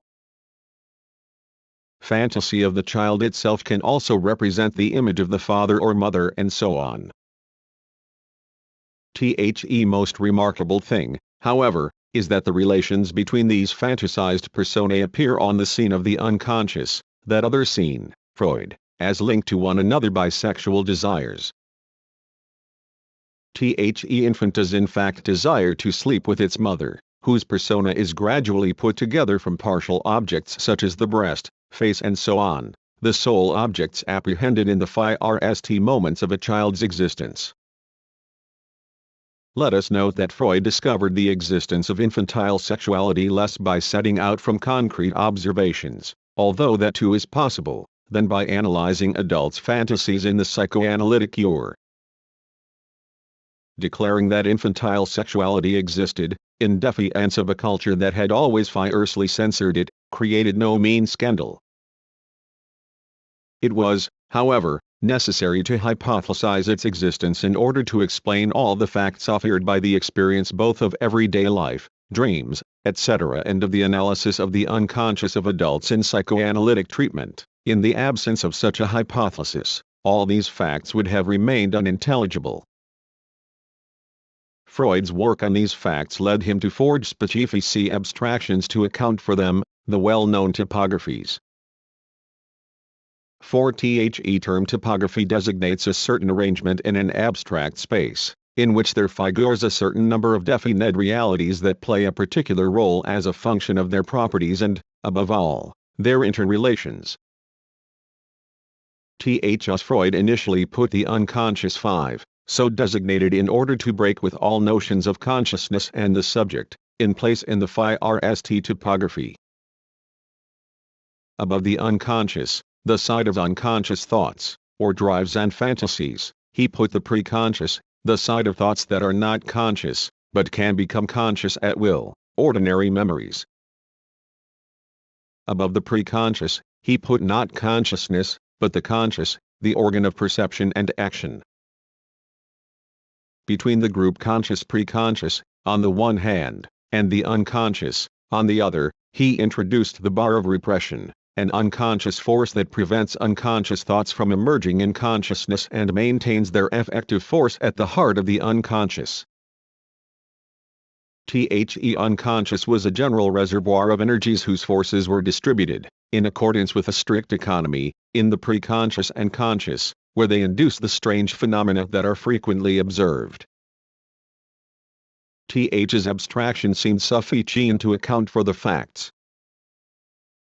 However, new facts bearing, above all, on the nature of the ego, which Freud had supposed to be wholly conscious, forced him to modify his abstract configuration. Th's led to the second topography, which extended the domain of the unconscious into the ego itself. The upshot was a new distribution. At the base was the id, now no longer confined to its own field of activity. Above it was the ego, which corresponded to conscious consciousness perception, the function of vigilance and action. Next came the superego, an unconscious instance that represents prohibition and represses unconscious thoughts into the id. Finally, there was the ego ideal, the conscious-unconscious representation of the idea pursued by the conscious-unconscious psychic personality in its striving to identify with this representation. Among these different instances, Freud invariably put economic and dynamic relations of distribution, allocation and the cathexis-anticathexis of an unconscious energy situated in the id and connected, he did not say how, to the individual's underlying biological reality, his drives and instincts. With this economy, Freud's inspiration here was classical political economy's theory of production, allocation, distribution, investment, but also the energetics developed by Ostwald, a German chemist who had constructed a gigantic philosophical system in order to reduce everything to energy. Freud could account for all the facts observable in both everyday experience and the clinical experience of the cure. The most remarkable, the most extraordinary thing about this theory is the fact that Freud developed it in its entirety without making systematic observations of the objective phenomena of infantile sexuality. He based it on observations of adults and, above all, the psychoanalytic treatment of adults. Hence he was open to the charge of reckless extrapolation. The facts observed in infantile sexuality, however, validated his hypothesis. Observations of infants revealed that they were endowed not only with an undeniable sexuality, but even with a polymorphous perversity. Their sexuality, unlike that of adults, could take all sorts of forms and be fixated on all sorts of sexual objects, indiscriminately. But the most stupefying feature of Freud's work was and remains the absolutely autonomous character of the whole of this theory and mechanism. Everything happens in the mechanisms of the unconscious as if they led a life completely independent of both their biological condition of existence, although it underpins them, and their social condition of existence, although it indirectly commands them. Th's thesis caused a theoretical scandal and, at the same time, incomprehension. People could not reconcile themselves to the idea that all these mechanisms, manifestly conditioned by the biological and the social, could be independent of their conditions of existence. Yet, all their resistance notwithstanding, they had to face up to the facts. Freud's theory, as isolated as an island that has surged up in the middle of a vast uncharted sea, did indeed account for the facts, and did so without a hitch, with no need for help from the realities on which it was based, but was not dependent. Freud's disciples would propose additional hypotheses to explain this paradox.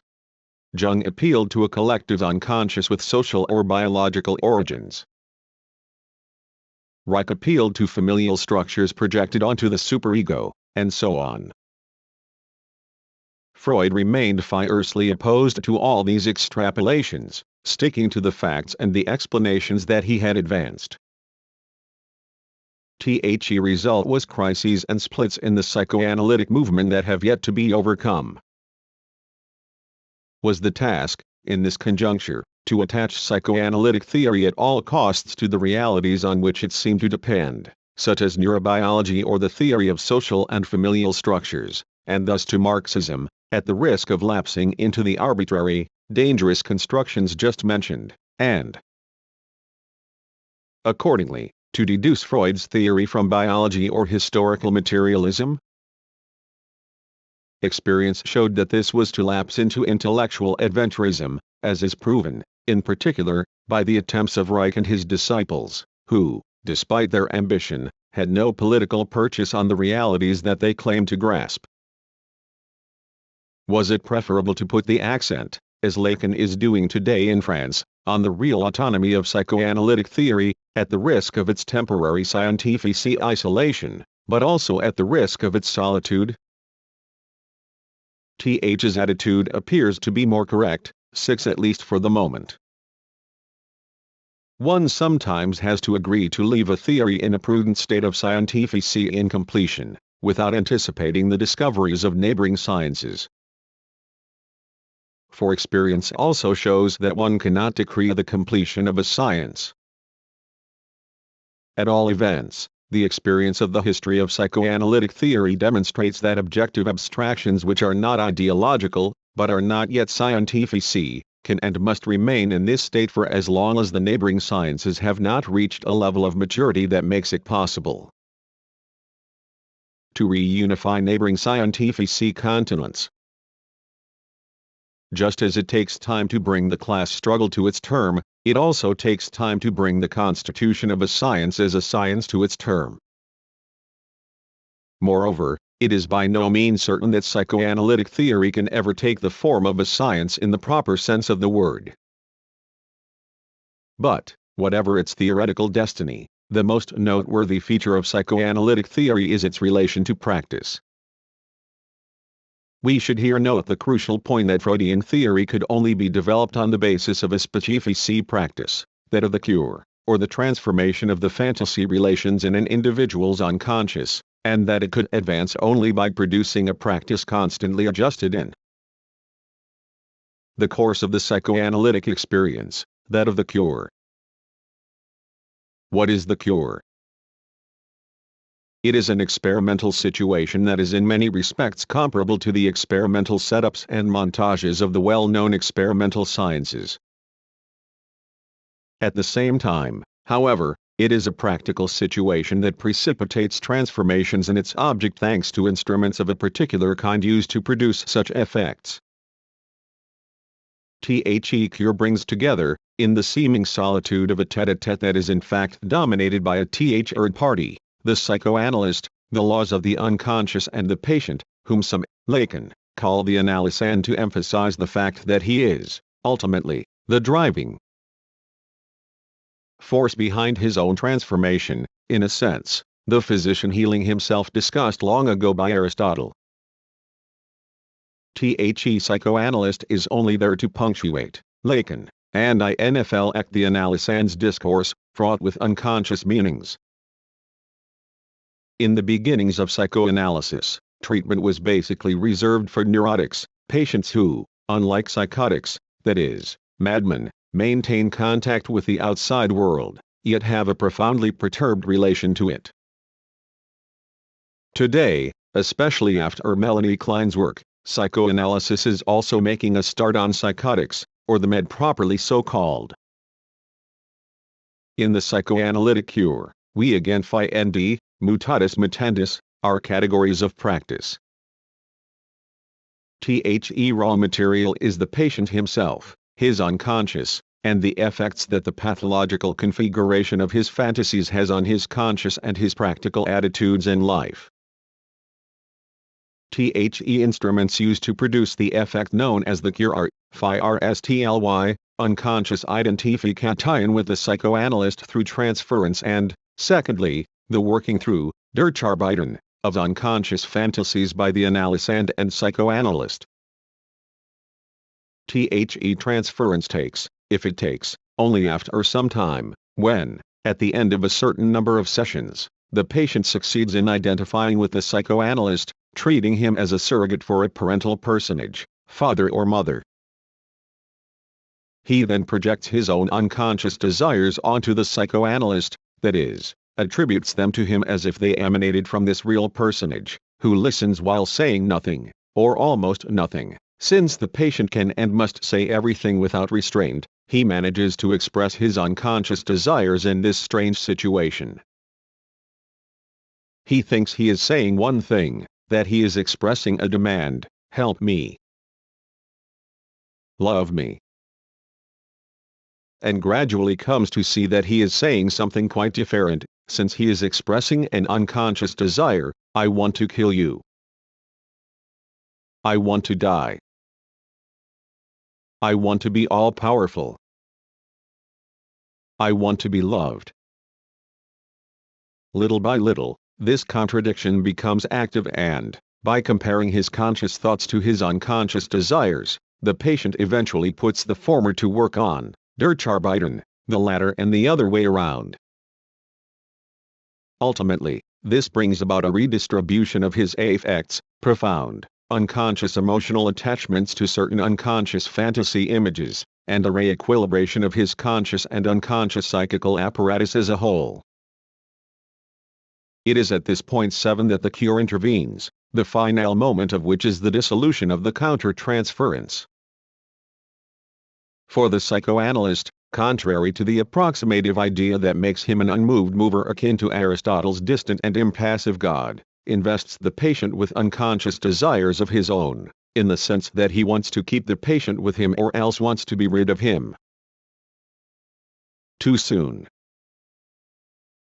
The psychoanalyst must, therefore, with the help of the analysand, who never ceases to play an active role, analyze his own counter-transference in order to terminate the psychoanalysis.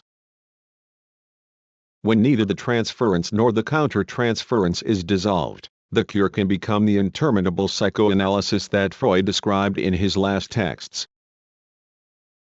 If the counter-transference is successfully dissolved, the cure can be brought to an end and the patient can return to his private life under favorable conditions. The reader will have concluded, from the basic configuration of the psychoanalytic cure and its practice, that psychoanalysis represents a concrete experience with virtually no equivalent. In this experience, the psychoanalyst is by no means a physician, that is, an authority invested by society with scientific knowledge giving him the right to treat others, that is, the right to respond to a demand to be healed addressed to him by a patient who knows where it hurts and goes to see the doctor to be cured of his illness. Psychoanalytic practice is the most serious questioning of, and challenge to, medical practice that has ever existed, indeed, of any practice involving a subject supposed to know, Lacan, capable of healing and counseling by virtue of the authority of his knowledge and social power. The psychoanalyst is not a physician, moral or practical counselor, confessor or priest. He is not even a friend.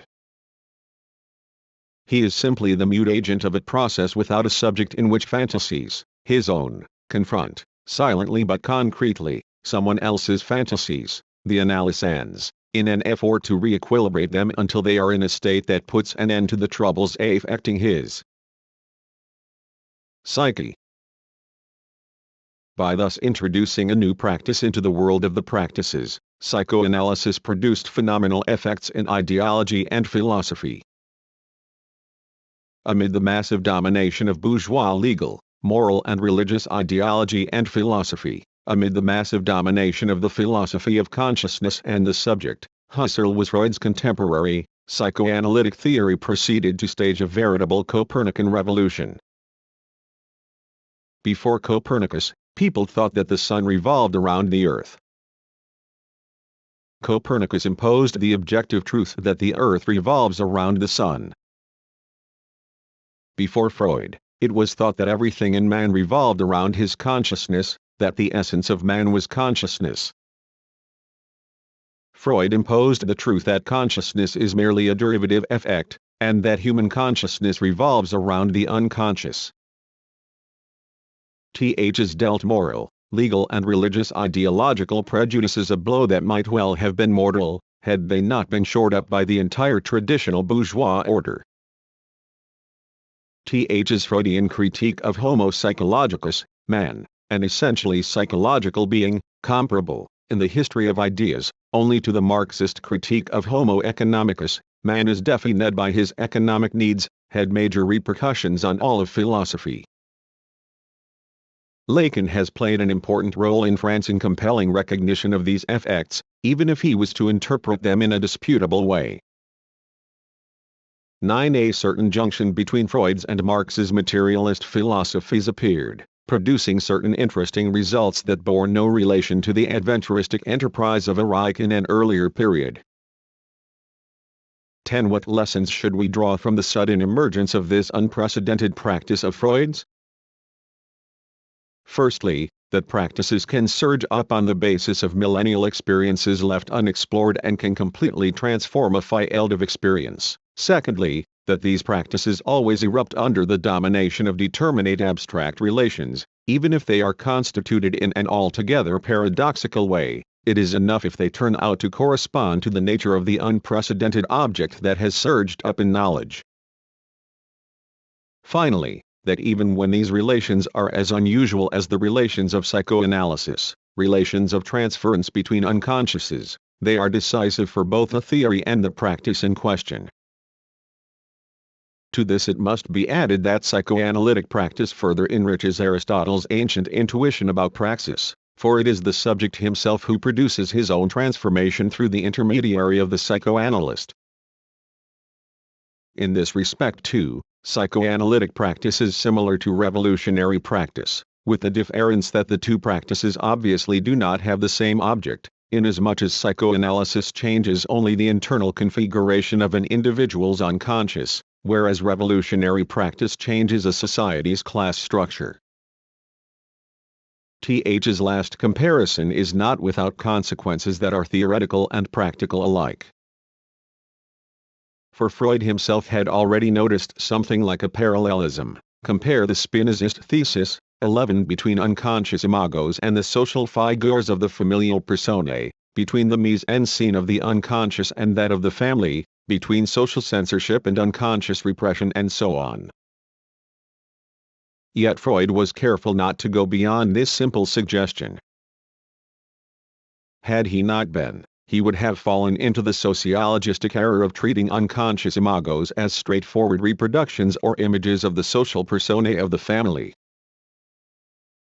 Someday we may be able to go beyond the present state of this rough analogy, which, albeit suggestive, has led no further, on the day, perhaps, when new discoveries are made in what would seem to be the neighboring sciences, neurophysiology. The theory of the structure and ideology of the family? We cannot, however, anticipate these future developments without running great risks, which Reich vainly confronted in his time, and which are today being pursued by the champions of a spontaneist far-leftism, gauchism. A science, if it wishes to safeguard its independence and simply endure, must sometimes be willing to remain for a very long time, and perhaps indefinitely, in the solitude of its own definite abstractions, without trying to conflate them with the abstractions of the other existing sciences. Its isolation from existing sciences notwithstanding, psychoanalysis has not failed to produce far-reaching effects on another practice and its theory, aesthetic practice and theory. Human beings have in every day and age produced strange objects distinguished by the fact that they are of no material use, in that they meet none of humanity's vital needs, the need for food, for sex and so on. Originally, these objects were invariably endowed with social significance, religious significance, for example, but had no direct practical significance. Peculiar to all of them was the fact that they were appreciated for their uselessness as long as they gave pleasure to those who consumed them through sight, hearing, touch and so on.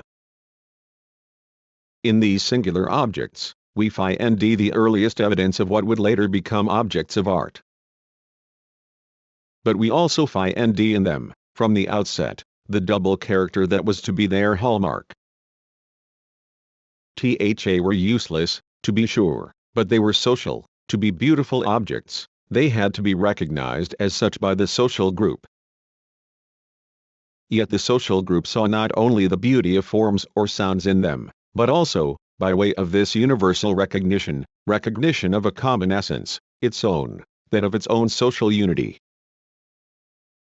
Yet this unity was already guaranteed by other relations and functions, to which artistic social objects added the function, apparently necessary for the human community, of being useless and beautiful, and therefore invested with pleasure. The result of this singular attribution is to produce a new form of abstraction. All objects of art are produced materially, like any other product, by labor that transforms a certain raw material.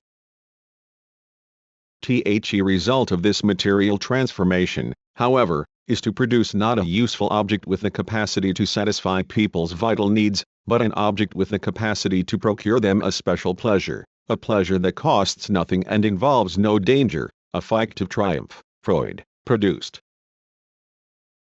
By their consumption of it, visual, auditory and so on.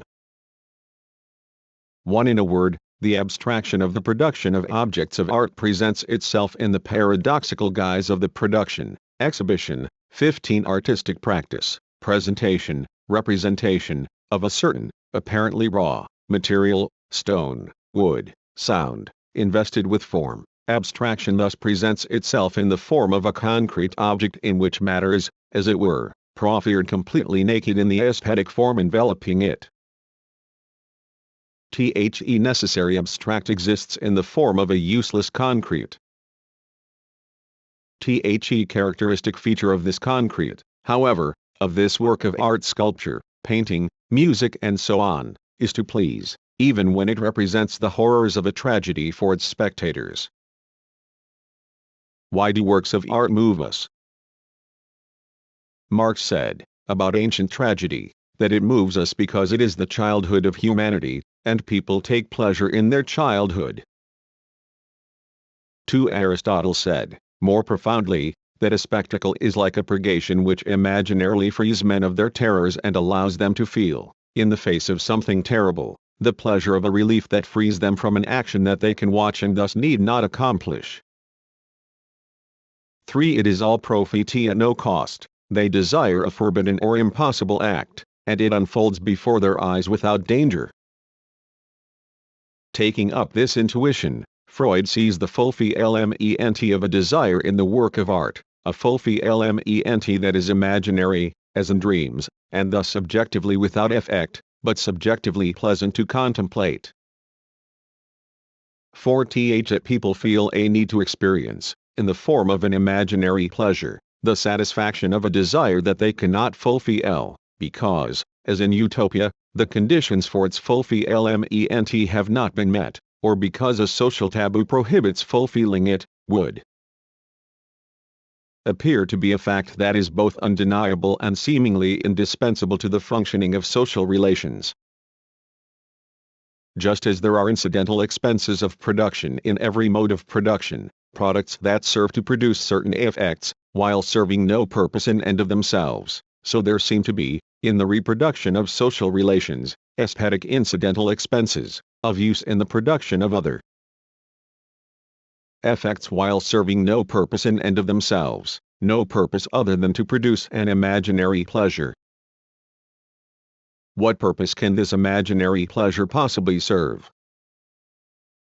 Unquestionably, it helps to sustain the existing practices and ideologies. It is a fact that, while experiencing the pleasure of playing, a child engages in a veritable apprenticeship that prepares it to engage in practices of production or social relations. It is a fact that games and festivals, public spectacles and the like strengthen the social bond by bringing people together in one place and offering all of them the same object of pleasure to consume, an object that extols idealized social relations or plays with prohibitions. Works of art, which are not purely ideological, since they are objects comprising matter and a form directly accessible to the senses, thereby enter ideology's sphere of influence and take their place in it, in the fundamental political division of ideological confrontation. They do so with all the ambiguity familiar to us by now, since ideology is ultimately organized in relation to, ordinary, the state. Thus they serve either the dominant ideology or the values for which the dominated class is struggling. Doubtless the history of aesthetic forms always concerns the matter that the artist works on and offers to the eye or the ear. And this history, carrying the ballast of materiality, doubtless depends on the objective possibilities of the matter in question, whether it is marble, wood, fabric, colors and sounds, or the themes of drama and the novel. The choice of these possibilities and their combination in properly aesthetic forms nevertheless falls within the province of ideology and the struggle separating ideology from itself.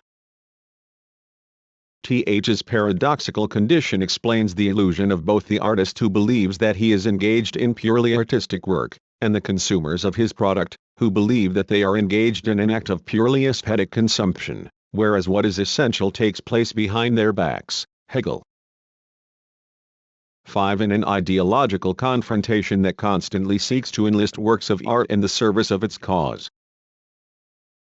it follows that, like the other practices, aesthetic practice too, far from being a pure act that creates beauty, unfolds under the domination of abstract social relations, which are not just norms defining the beautiful, but also ideological relations of class struggle. It also follows that, since ideology is what it is and always presents things falsely, art can, in addition to the marvels of pleasure that it procures, foster the ideology of purity, beauty and absolute autonomy that serves intellectuals of the dominant class as an alibi. That is why, traditionally, idealist philosophers have always been fascinated by art and the beautiful, as if by ideas above the fray of ideas and well suited to persuading people that there exists, at all events, a solution to social conflicts, in culture and beauty, where all can commune. Th's fli to the front and into the ideology of art, a leitmotif of all spiritualist and idealist philosophies, may be observed, in our day, in a country that calls itself socialist, the USSR. There may well be no other country in the world that devotes so many books and philosophy courses to aesthetics, despite the distressing poverty of its aesthetic productions. A professor of aesthetics from Leningrad once gave me a disarming explanation of this. Offer the workers who are reluctant to work, he said, the opportunity to earn more money by doing piecework. That doesn't interest them, because they can do nothing with their money. So, after personal interest, they bring socialist morality into the picture. They tell them it's their duty to socialist society to work harder. That doesn't seem to interest them either. So they roll out their ultimate argument, work harder, because your labor isn't just labor, it's a work of art, you're artists. Pay no mind. But, so that they can make the workers such speeches, they create more and more jobs for aestheticians and try to awaken a taste for the fine arts in the people. Flight into art can also be the equivalent of a flight into religion. The aim is to find in art an imaginary solution to the real difficulties encountered by society. If art does indeed procure pleasure for people, it is also, all too often, a flight into art, that singular abstraction, which is nothing, in that case, but a bad abstraction. Can we draw a few tentative conclusions from this long analysis of abstraction? We may say, firstly, that people live in abstraction, under the domination of abstract relations that command all their practices.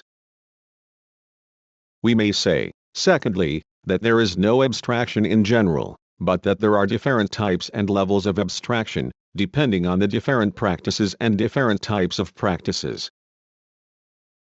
We may say, thirdly, that while there is no abstraction in general, there are general abstractions that command the ensemble of the different practices and more or less profoundly influence their specifici abstractions.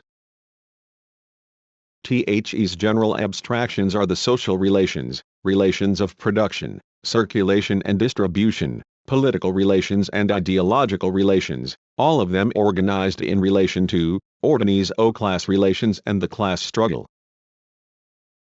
Lastly, we may say that all these abstract relations are abstract only insofar as they are, and remain, rooted in the materiality of the social practices, and that they are abstract only to the extent that they make possible the final production of the concrete, whether it is a matter of the production of objects of consumption, the transformation of political, ideological or fantasy relations, or the production of works of art and so on. The whole of this gigantic cycle of social production, with its different turnover rates and its complex interconnections, operates under the primacy of the real concrete over the abstract, and therefore under the primacy of practice over theory. There is no moment in the cycle, however, at which we can observe a pure distinction between practice or the concrete, on the one hand, and theory or abstraction, on the other. At every moment, all the practices exist only under the domination of abstract relations, relations that can be elevated to the level of theory. At every moment, all abstract relations, theoretical relations included, exist only on condition that they are rooted in practice, in the concrete. It is the contradictions of this immense cycle which produce, in the form of class struggle, that which is called human history and which makes this history human, makes it, that is, not a disembodied history, but one fraught with weight, materiality and finitude, with human suffering, discoveries, and joys. We had to make this long detour through the practices and their abstractions in order to come, at last, to philosophy. To come to the question, but what sets philosophy apart, if it too dwells under the domination of abstraction and in abstraction? And what is the nature of philosophical practice? Th's question can be put differently: what is the object that philosophical practice transforms? Th's long detour was also necessary for an essential reason that we shall here state without delay. What philosophical practice transforms is the ideologies under the domination of which the various social practices produce their specifici effects. We shall approach the question of philosophy from a convenient angle: the nature of philosophical propositions. When I say, "The kitten is dead," I state a fact that can be confirmed by examining the animal itself or by first-hand testimony, in which the abstraction of language is already present. When I say, "All falling bodies obey a law described by a simple equation," I also state a fact, but it is the fact of a different abstraction, the abstraction of scientific concepts, since I am not talking about this particular body, the body of the kitten that fell off the roof, but about all bodies that exist in our Euclidean space. Whenever I utter a proposition of this type, I no doubt changed something in my knowledge. Earlier, I did not know that the kitten was dead. I did not know that all falling bodies obeyed a simple law. I do not, however, change anything in my objects. I do not bring the kitten back to life or prevent cats from falling off roofs. In language, however, there exist propositions of a different type that can change something in their object. When I say to Pierre, standing 10 yards 16 philosophical, practice, off, come over here, it may happen that Pierre, who has heard me, obeys and comes my way.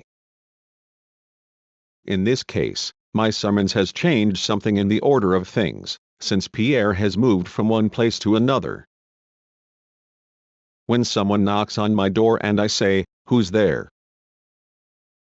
I invite the person standing at my door to answer, and he may. But he may also remain silent. Involved here are propositions that can be active, but their action does not depend on me alone. Let us turn to another domain. When, in court, the presiding judge takes his seat and declares, "The court is in session," he utters a sentence the result of which is that the court is indeed in session, whatever the opinion or opposition of those present.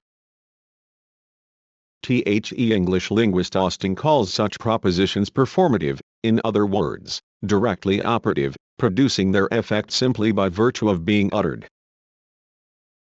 1. To acquire some notion of the nature of philosophical propositions, at least those in which every philosophy sums up its essential ideas, we can set out from this idea of performative statements. When a philosopher, Descartes, for instance, writes, "God exists," he acts somewhat like the presiding judge of a court who declares that the court is in session, with the difference that his declaration does not bring about the existence of God, except in the world of his philosophy, in some way. Descartes inaugurates a world, that of his philosophy.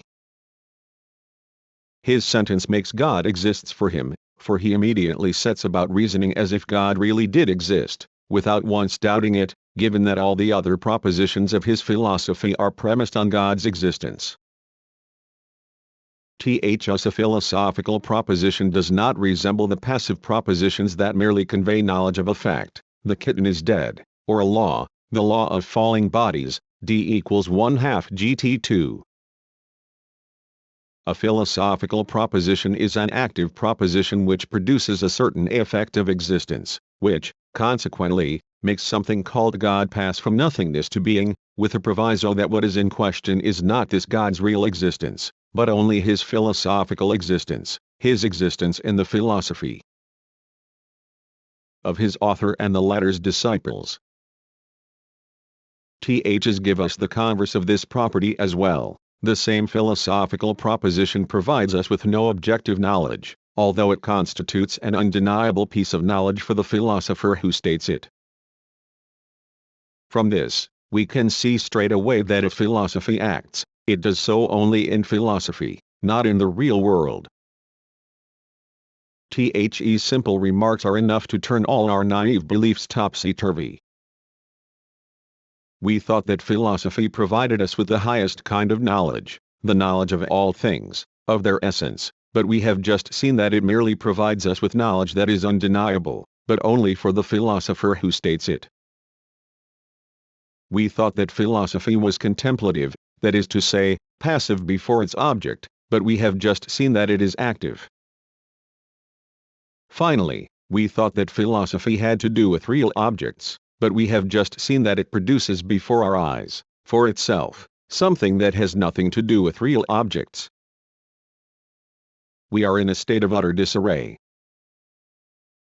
The fact is that we cannot help but conceive of philosophical practice in the mode of either scientific practice, which furnishes knowledge, or the other practices we have analyzed, ideological practices and so on, which produce practical transformations, not knowledge. We must therefore revise our point of view. Let us go back to the Cartesian proposition that God exists. Is an active proposition, granted. Yet it produces nothing real, except in the world of Cartesian philosophy. Does this mean that what it states is purely illusory? By no means. We shall say, for we can do so without exceeding the limits of philosophical fact, that Descartes posits God's existence and thereby changes something in what existed before Descartes, in the mind of an atheist, for instance. Yet this position, albeit active, remains purely philosophical, confined to its author's system. to designate philosophical propositions which thus posit the existence of a being that, albeit unreal, is essential to the philosophy in question. We shall use the term thesis, a word translated from the Greek that can mean, precisely, position. We may therefore say, philosophy does not produce knowledge of a real object, but posits ths which state the existence of a philosophical object or properties of that object. We shall say, consequently, that philosophy has no object, in the sense in which scientific practice and productive practice have objects, but has something else in view, objectives or stakes. 3. Would you like examples of philosophical theses? I think, therefore I am. God exists. God is infinitely perfect. I doubt, therefore God exists. Bodies are extended in space. I think accompanies the diversity of my representations. To be is to be perceived. World is my representation of it. Consciousness is intentional. Matter has primacy over thought and so on. As can be seen, our definition of the nature of philosophical propositions applies to idealist and materialist theses alike. It seems to follow that there is a nature of philosophy as such that encompasses the oppositions observable in philosophy. What is a philosophical thesis made up of? Of abstract terms, which we shall call categories to distinguish them from scientific concepts. A category has no object, in the sense in which a scientific concept is said to have an object. It is assigned its meaning by the ensemble of the categories constituting a philosophical system. A category can play the role of a thesis if it sums up, on one precise point, the position of the philosophy in question. A thesis can play the role of a category if that category is summed up by it. Just as each category takes its meaning from the whole system of categories, so each philosophical thesis refers, for its part, to the whole system of philosophical theses. Thus there exists a rigorous internal bond among all of a philosophy's theoretical elements, the bond of a system or, more precisely, a structure. Grouping of certain categories in the form of a thesis expresses the position taken by that philosophy on controversial questions. When Descartes writes, I think, therefore I am, he takes up a position against almost philosophy, for which thought is not identical to existence. Here the practical, active meaning of philosophical propositions begins to come into focus. If a philosophical thesis has no object, if the object it posits is not a real object, but one purely internal to philosophy, this object becomes, for this thesis, a means of occupying ground held by a philosophical adversary. His philosophical object represents the military array, dispositive by means of which the philosophy in question occupies definite positions held by a definite adversary in the philosophical war. For a thesis is only posed against another thesis, an adverse, that is, a different or an opposed thesis. Every thesis is thus by its nature an antithesis. Every philosophy accordingly appears to be a kind of theoretical army on the marge, deployed on the field of battle, preceded and constituted by its theses, which are its offensive detachments.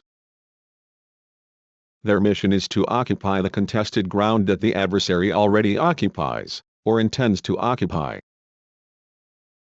Thus we can see why philosophy has no object and does not procure knowledge in the strict sense of the word. It is because its purpose is not to produce knowledge, but to wage a strategic and tactical war against the adversary's theoretical forces, a war that, like all others, has stakes. For we should envision philosophy, that is, the ensemble of the different philosophies in each particular period, as a theoretical battlefield. Kant, who wanted to make the perpetual peace of critical philosophy reign over this battlefield, with a victory of his own philosophy, which would disarm all the others, called previous philosophy, or metaphysics, his word for it, precisely a battlefield, Kampfplatz. It should be added that it is an irregular, uneven battlefield, scarred with the trenches of old combats, bristling with abandoned fortifications that have been occupied and reoccupied time and again, studded with the names of places where the fighting was particularly fierce, and forever exposed to the resurgence of fresh battalions that can loom up out of the past and join the new forces on the march. It should be added that it is a battlefield on which, in any given period, a main front can, despite all, take shape alongside the secondary fronts. And all the opposed forces as well as all the secondary fronts can coalesce around this main front and find themselves centered on it. It should be added that it is a battlefield where the fighting has been going on ever since the emergence of the First philosophy in history, and that it is the same battle that is still going on there, under new, provisional names, the battle between idealism and materialism. Idealists have often made fun of Engels' thesis that the whole history of philosophy comes down to idealism's perpetual struggle against materialism. Idealism has in fact rarely come forward under its own name, whereas materialism, which did not have the advantage, did not advance masked, but declared itself to be what it aspired to be, even if it did not always quite live up to its aspirations. Idealists have criticized Engels for his schematism. It is true, this thesis is schematic, but only when it is misinterpreted. For it is certainly easy to deform it, and say, show us, in history, in which we see realism opposing nominalism, mechanism opposing dynamism, spiritualism opposing positivism and so on, show us the conflict between idealism and materialism, if you please. But that is to assume that philosophies are all of a piece, that some are wholly idealist and others are wholly materialist. It is to assume that the front has remained stationary in history. It is to go looking for chimeras. In fact, and even if we shall have to refine this distinction someday by making studies of each system, every philosophy is simply a more or less complete realization of one of the two antagonistic tendencies, the idealist or materialist tendency. What is realized in every philosophy is not the tendency, but the antagonistic contradiction between the two tendencies. Ths is not so for reasons of convenience, such as those that once inspired the policy of the princes whom Machiavelli condemned for hiring foreign mercenaries and incorporating them into their own armies. For it is so for reasons stemming from the very nature of philosophical war. If a philosophy wants to occupy the adversary's positions, it has to rally the bulk of its adversary's forces to its cause by, among other things, turning his arguments against him. If you want to know your enemy, according to Goethe as cited by Lenin, go to your enemy's country. 5. If you want to defeat your enemy, capture not just his territory and troops, but above all his arguments. 4. With his arguments, you will control both his troops and his territory. It should be understood that, by vocation, every philosophy intends to occupy the whole battlefield, and must therefore arm itself preventively with an eye to occupying the adverse positions. That is, it must put it itself, in advance, in a state of readiness to capture positions currently in the enemy's hands. It must therefore seize the enemy's arms and arguments in advance. Every philosophy accordingly carries its own enemy inside it, so to speak, defeated in advance. Responds in advance to all his counterattacks. Takes up a position in advance in his battle formation, modifying its own so as to be capable of this takeover. That is why every idealist philosophy necessarily includes materialist arguments in itself, and the other way around. There is no pure philosophy in the world. Read, there is no wholly idealist or wholly materialist philosophy. Even what is called Marxist materialist philosophy will never be able to lay claim to being wholly materialist, for to do so would be to abandon the phi-GHT by renouncing the idea of preventively occupying positions held by idealism. Well now, it will be said, there's a lovely explanation for you. We understand, of course, how adversaries might phi-GHT each other that way. A Battlefield, we're told. But, after all, there are many playing fields where the goal is to occupy the adversary's positions in order to take possession of the whole field. In a game, however, everyone at least knows what the stakes are: winning.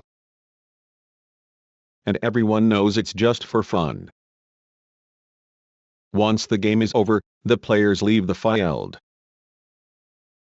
Do philosophers only pretend to phi-GHT, like dedicated amateur sportsmen? Do they phi-GHT simply for the sake of winning, or the pleasure of competing and showing off their talents to the spectators? But what pleasure do men as serious as philosophers are take in playing? And where are the spectators? Th's argument must be taken seriously, for, after all, we have so far done nothing more than to define the formal conditions of a general, perpetual war, very much like the one waged by the men of the state of nature as described by Hobbes and Leviathan. At least we understand, in Hobbes, what people phi-GHT for, goods, their motivation in the last instance, which sustains the other motivations, rivalry and prestige. But where are the material stakes of this philosophical war, which, if it has none, stands every chance of being conceived of in the idealist terms of a struggle for pure prestige? Moreover, if we take another look at the history of philosophy, we will observe strange changes in the way the theoretical battlefront is traced.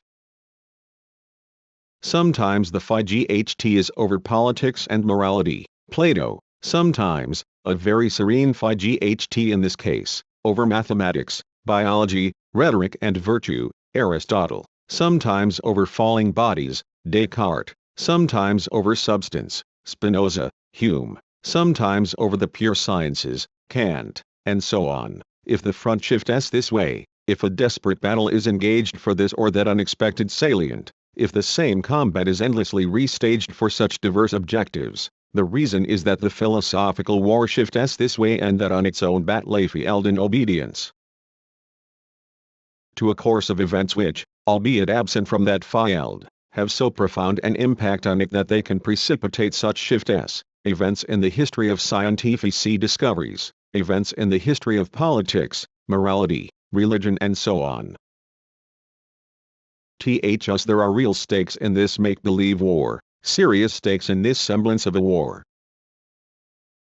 We do not see them as such on the battlefield, however, because they are found outside it. We must therefore examine these stakes in order to discover what they are. When we do, we find that they consist of the ensemble of the social practices that we have analyzed. In the order of the historical events which, from afar, affect the philosophical battlefield, the practices and ideologies do not always hold the same place or play the same part. A scientific event, such as the discovery of mathematics in the 6th and 5th centuries in Greece, can suddenly surge up in the midst of the contradictory unity existing among the practices and ideologies, producing a disorder there that it is necessary to overcome at all costs. As Plato so ably did, but there was also the democratic decadence of the city that Plato, the politician Plato, wished to reform. Some other scientific event, such as the discovery of Galilean physics or the discovery of universal attraction, can put a tear in the tissue of the reigning ideology and trigger the philosophical reaction of a Descartes or a Kant. As a general rule, however, scientific events do not play the main role in the great ideological upheavals. That role falls, above all, to social and political events that modify the relations of production and political relations, drawing ideological relations in their wake. Such massive mutations in ideology call for a response. Philosophy intervenes at this point in order to modify its previous configuration and confront the upheavals touched off in this way. But, our indefatigable interlocutor will object, why should philosophy get mixed up in this business? Are philosophers not people who have withdrawn from the world and have nothing but the search after truth at heart? And if they do get involved, who in the world can explain to us why, and in the name of what, and with what effect in view? Here too, we have to take the objection seriously, and respond to it. To do so, however, we must make a long detour through the state. We have said that ideology was structured, in the last instance, by a major contradiction that traverses it, marking it throughout, the one that opposes the dominant ideology to the dominated ideology. But what is the dominant ideology? It is the ideology of the dominant class, Marx. We know that the function of this dominant ideology is to enable the social class that has taken state power and exercises its dictatorship to become the ruling class, in other words, to acquire the free consent, consensus, of those it exploits and dominates by off-airing them an ideology which, forestalling their revolt, induces them to submit to this class of their own free will. We also know, however, that the subjection, assujettissement of the exploited and the unification of society under the domination of the class in power is not the dominant ideology's sole function. Its primary function is to unite this class, to fuse, in a unified political will, the various social strata that have aggregated to form it in a given historical period. And, in the most favorable case, to ensure the development of its relations of production, in short, of its history. The dominant ideology is thus not only for the consumption of others, those exploited by the dominant class. It is first and foremost for that class's own consumption and, on occasion, for the consumption, by way of its fallout, of the dominated classes. One term has recurred in this explanation: unity, unify, unification. Every class that comes to power after a social and political revolution has to modify the whole of the previous social and political configuration in order to consolidate its domination. It has to unify itself as a class, constituting a unity with the allies it needs. It has to transform the state apparatuses that its 17 dominant, ideology and philosophy, has inherited in order to overcome their contradictions. It has, in particular, to unify the state or reinforce its unity. Naturally, it also has to constitute, by dint of a unifying operation of a peculiar kind, the dominant ideology that it needs in order to rule, which must be one to be effective. It is here that the dominant class butts up against the material diversity of the practices, as well as that of the ideologies which these practices inspire, and which govern them. Remember Hesiod, it is the sailor's work that gives the sailor his ideas, the farmer's work that gives the farmer his ideas, the blacksmith's work that gives the blacksmith his ideas. There is something irreducible here. It has its source in the practices of the transformation of nature and the long struggle against winds, sea and earth, against iron and fire. Remember, however, that, from the moment human beings live in society, none of these local practices or the corresponding local ideologies remain isolated. Regional ideologies form above them, uniting them to produce the widely shared ideologies of religion, morality, political and aesthetic ideas and so on. Remember, finally, that this ensemble of local and then regional ideologies are ultimately grouped together in two grand political tendencies that stand over against each other, the ideology of the dominant class, or classes, and that of the dominated classes. It is all too clear that the former crushes the latter, reduces it to silence and distorts it past recognition, except when it gives it the failure the better to refute it. Yet it exists nonetheless, as does the tendency to rebellion among all the exploited and all the enslaved. It is not the peace reigning among the slaves that can deceive anyone, when one knows that it is the peace of servitude. If this counterpower of rebellion and revolution were not there in the world, it would be impossible to understand all the fantastic precautions taken by the class in power. Hobbes put it well, "Look at your doors, there are locks on them." Why is that, if not because you are already afraid of being attacked by burglars or the poor? Similarly, we may say, look at your dominant ideology. It too bolts all the doors and arranges for God to mount the main guard so that everything will remain firmly in place. Why is that, if not because you are already afraid of being attacked by your adversaries, precisely those whom you hold in servitude and reduce to silence? The gigantic ideological apparatus that reigns in this fashion, at the limit, amidst an intimidating silence broken only by a few rare cries or, more seriously, a few rare rebellions, bears witness to the threat hanging over the established ideological power.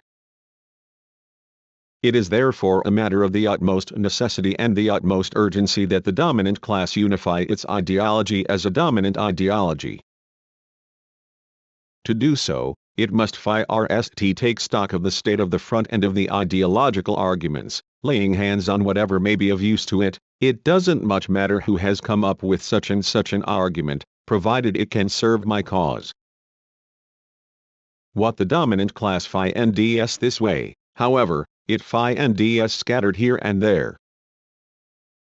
As for the previously prevailing unity, which no longer suits it, the dominant class has to break it up or reorganize it from within to make this unity suit it. This does not happen automatically. Just try to adjust so many disparate elements and arrange for them to cohere well enough to make a unified ideology, one adapted to the dominant class's political objectives. This is all the harder to do in that the adverse classes, the old dominant class and the new exploited class, do not afford the dominant class the leisure to slap its dominant ideology together in its spare time, or let it construct it on a plan carefully laid out in advance. In short, the whole of this long labor of unification goes on in the confusion of struggles and amidst class struggle, and is itself one element or episode of the class struggle.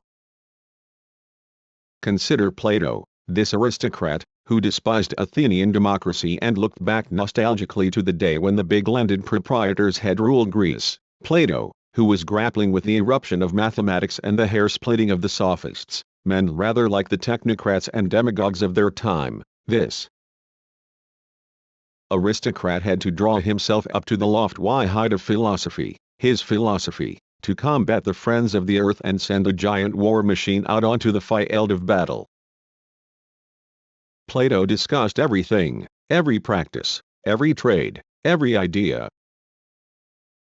Do you suppose he did so just for fun? But this was a man who was to offer his services to chiefs of state, in Sicily. At the same time, he offered them his philosophical work, which he was counting on to produce very precise effects. What did Plato do? He proposed to the politicians of his day, in revolt against the course that things were taking, his modest personal contribution to patching up the dominant ideology, torn and tattered by the great events of the times, his personal attempt at restoring, but only after recent developments had been taken into account, the old aristocratic ideology, tailored to the tastes of the day, an aggiornamento. An individual philosopher can do no more. He cannot take the place of the chief of state and impose his own philosophy. He contents himself with producing and proposing it. However, to produce it, Plato put himself, in a sense, in the place of the chief of state or the social class whose interests the chief of state represented, and crowned himself king in philosophy. It was on behalf of that social class that he performed the immense task of philosophical patching up, in short, the task of unifying the old aristocratic ideology on new foundations, those that the changing times had forced on it. Th's state of affairs explains the relationship that philosophers as individuals have to philosophy. They are not philosophers unless they feel responsible for this historical and political task and undertake to carry it out. Hence their extraordinary gravity, even when they are bitterly ironic, like Nietzsche, for they all feel they have been invested with a truly historical mission that is within the realm of possibility. Things accordingly take a curious course. No one commissions anything from them, yet they behave as if they had a mandate, as if they considered themselves to be representatives of the dominant class or the dominated classes. They go, as it were, to the market of philosophical wares to offer their theoretical merchandise to anyone who might care to acquire it. Sometimes they find the buyer they were expecting. Sometimes they find a completely unexpected buyer who needs this merchandise in order to adapt it, in his own fashion, for the consumption of his clientele. And sometimes they head back home without making a sale. In the last named case, they keep at their little task until the occasion finally presents itself, or presents itself long after their death, thanks to one of those historical encounters that shall have to be explained someday, or never presents itself. Thus there exists, in history, an incredible mass of leftover philosophies that are like so much theoretical waste. Waste is, however, waste associated with finished products that do find takers on the market. Thus there are, in philosophical no less than in material production, enormous incidental costs of production. Doubtless there exist, amidst all this production, theoretical artisans who fabricate a philosophy out of their personal fantasy or delirium, or their subjective preferences, or the sheer pleasure they take in theorizing. Yet directly, or even very indirectly, all these productions fall, in one way or another, under the law of the opposition between idealism and materialism. Is because no philosopher can elude the implacable law of the philosophical Battlefield, which has it that, in the last instance, straightforwardly or obliquely, every philosophy will range itself in one of the two camps or its margins, of error or maneuver. Th's adherence does not have to be explicit, nor does every philosopher have to repeat the materialist or idealist theses verbatim. It is enough that what he produces be organized with regard to the general perspective of the Battlefield, that it take the adverse parties' positions and arguments into account. It does not even have to take explicit account of them. Certain silences are sometimes quite as eloquent as certain declarations. Take Descartes. He discusses mathematics, physics, medicine, morality. In his view, is simply an application of medicine, and, of course, God. He says, however, virtually nothing about politics, whereas his contemporary Hobbes discusses it amply and scandalously, as do Spinoza and Leibniz. Yet Descartes' silence about politics, taken together with what he says elsewhere about his God, Lord and Master, like a king in his realm, too shows well enough what his party in politics was, the party of the absolute monarchy, which accommodated the interests of a bourgeoisie well served, in the field of the sciences and the ideology of truth, by Descartes philosophy. For example, to take a case anterior to Descartes, a man such as Machiavelli, who talks about nothing but history and political and military theory, utters not a word about philosophy. His way of talking about history and politics betrays, however, with blinding clarity, philosophical positions radically antagonistic to the whole moralizing political tradition inherited from Aristotle's commentators and prevailing Christian theory. Silence can represent a political position under certain conditions in which silence is a political imperative. Machiavelli could not declare himself to be philosophically opposed to the dominant philosophy. But it is only the balance of power among the ideas reigning over the philosophical battlefield that confers this value on his silence, a value established in spite of it, for this silence is itself one of the forces in the field. The task of unifying the existing ideological elements as a dominant ideology is, therefore, a task for the dominant class's class struggle, and it is carried out in forms derived from the struggle of the classes. It is here that philosophy plays its irreplaceable role. For it intervenes in this combat to accomplish a mission that no other practice can. We shall again have recourse to a likeness in order to depict philosophy's mission, that of the adjuster. Our adjuster could have any specialty, but, to clarify our ideas, let us make him a machinist, a worker who has to turn out a complex part for use in a machine. He has a number of material elements to hand, parts made of steel, iron, copper and so on. He has to shape and then adjust them so that they fit together and work the way they are supposed to. This calls for a great deal of work of finishing and adaptation. Now suppose, as I have just done, that these parts are not all made of the same material, iron, but that the state of production and the type of mechanism to be constructed require that the machinist also use copper, a recently discovered metal that has become indispensable on account of the advantages it offers. The machinist has to take the existence of copper and its properties into account in order to adjust all the parts and fit them together in a new way. He will not combine them the way he used to combine parts when all of them were made of iron, because copper is more malleable and less resistant than iron.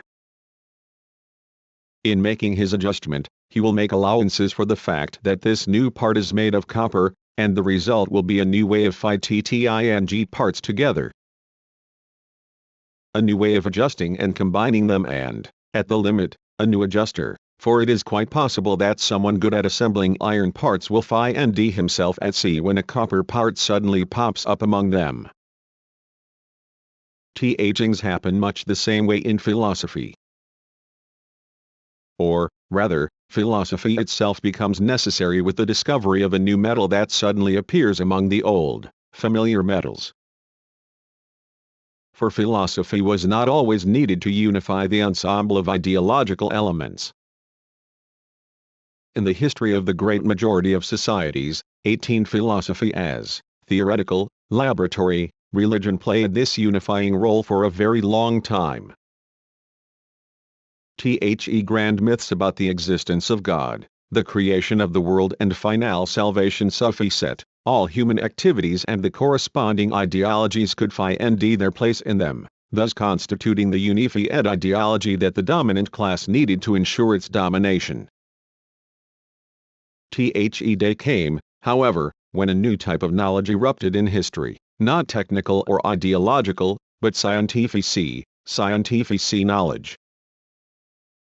It represented a real danger for the established order, because it offered people proof that absolute knowledge of things could be provided by their own scientific practice rather than divine revelation.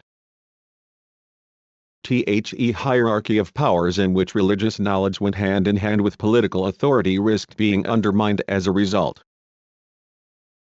It was necessary to meet this materialist threat that was undoing established authority, the men invested with it, and the submission they had obtained from those they exploited.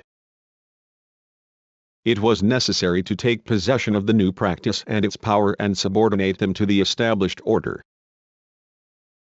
But men of a kind different from priests were needed to restore the jeopardized order of things, other adjusters who could line up the old parts and the new end to end and set the machine back in motion, an overhauled machine, yet basically the same machine as before. These men could only come from the ranks of those who had mastered the new scientific practice. Had to be well versed in mathematics. Philosophy was born of this rupture and the political conjuncture in which it emerged. 2. As far as its function was concerned, it simply succeeded religion in the role of the unifier of ideologies as a dominant ideology. By virtue of its content, however, it was supposed to get the upper hand over the new elements that the new practice had introduced into the world of men. But what new thing did mathematical science introduce? Following revelation, to acquire demonstrable knowledge, one had to reason about pure, abstract objects using pure, abstract methods. Those who failed to take this novelty into account were condemned, or risked being condemned, to fall behind the times by an ideology originating in mathematical practice. It was therefore necessary to make the tremendous concession involved in adopting the principles of mathematical demonstration, while pressing them into the service of the dominant class's ideological objectives, so as not to expose oneself to the danger of being outflanked on one's left. It would not be easy, but no matter, the experiment could be made and might well prove conclusive. It was made and it did prove conclusive. Witness the work of Plato, who inscribed on the lintel over the door of his academy, "Let none who is not a geometer enter here," while this is telling subordinating mathematics, demoted to second place, to philosophy itself in his system and, in the last instance, to politics. Every peasant knows that he need only catch a dangerous dog and train it for it to obey him and guard his doorstep. To domesticate one's adversary by stealing his language, that is the whole secret of ideological struggle, even when, for determinate historical reasons, it takes the form of philosophical struggle. Whether or not Plato founded philosophy is a question that may never find an answer. For Plato was preceded by others, such as Parmenides, who had also taken the existence of mathematics into account in the way they reasoned. Parmenides, however, was an idealist like Plato, and it is convenient to suppose, since the dominant ideology was at stake, and since, as the dominant class's ideology, it was necessarily idealist, that philosophy began with idealism. Ths would make idealism a gigantic idealist giornamento intended to respond to the eruption of mathematics. Yet it is not certain that that is how things happened. For we find in Plato's works a sort of spectre, that of the materialist Democritus, whose 80 treatises, and immense oeuvre, were destroyed, in strange circumstances which suggest that they were deliberately destroyed, in a day and age in which it was hard to produce multiple copies of the work. Thus philosophy may have commenced with Democritus. In other words, it may have commenced with materialism, which would accordingly have expressed philosophically, and positively, without theoretical reservations, values sustained by the conjunction of its time with the discovery of mathematical science. If so, it would have been to ward off this threat, already philosophical and already discussed in philosophical terms, that Plato fabricated his war machine, directed explicitly against the friends of the earth, in whom we can easily make out Democritus's followers. Whatever the fact of the matter, it is not Democritus who has survived, but Plato, a vivid example of the kind of implacable choice that a dominant ideology makes. And, with Plato, idealist philosophy has dominated the whole history of class societies, repressing or obliterating materialist philosophy. It is no accident that we have only a few fragments of Epicurus, that reprobate. We should not, however, conclude from the conditions surrounding the beginnings of philosophy, the birth of which was precipitated by the eruption of mathematical science, that it has always been a response to events in the history of the sciences alone. While philosophy 3 provided, with the abstract form of its objects and its demonstrative method, the absolute condition for the discourse needed to neutralize the threat that science posed, it has in the course of its history reacted to very different and far more dangerous events. It can even be said that the great social upheavals, the revolutions in the relations of production and in political relations, have exercised the decisive influence on the history of philosophy. not immediately, for the transition from an economic revolution to a revolution in politics and then in ideology takes time. But on the condition represented by a certain interval either after the fact, Hegel's famous phrase, philosophy always takes wing at dusk, like the owl of Minerva, or, paradoxically, before the fact.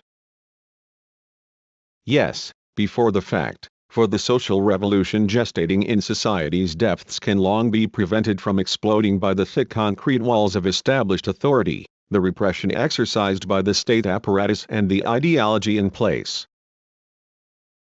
But changes occurring in the base can also have repercussions under the domination of the old dominant class, and can even affect the established ideology.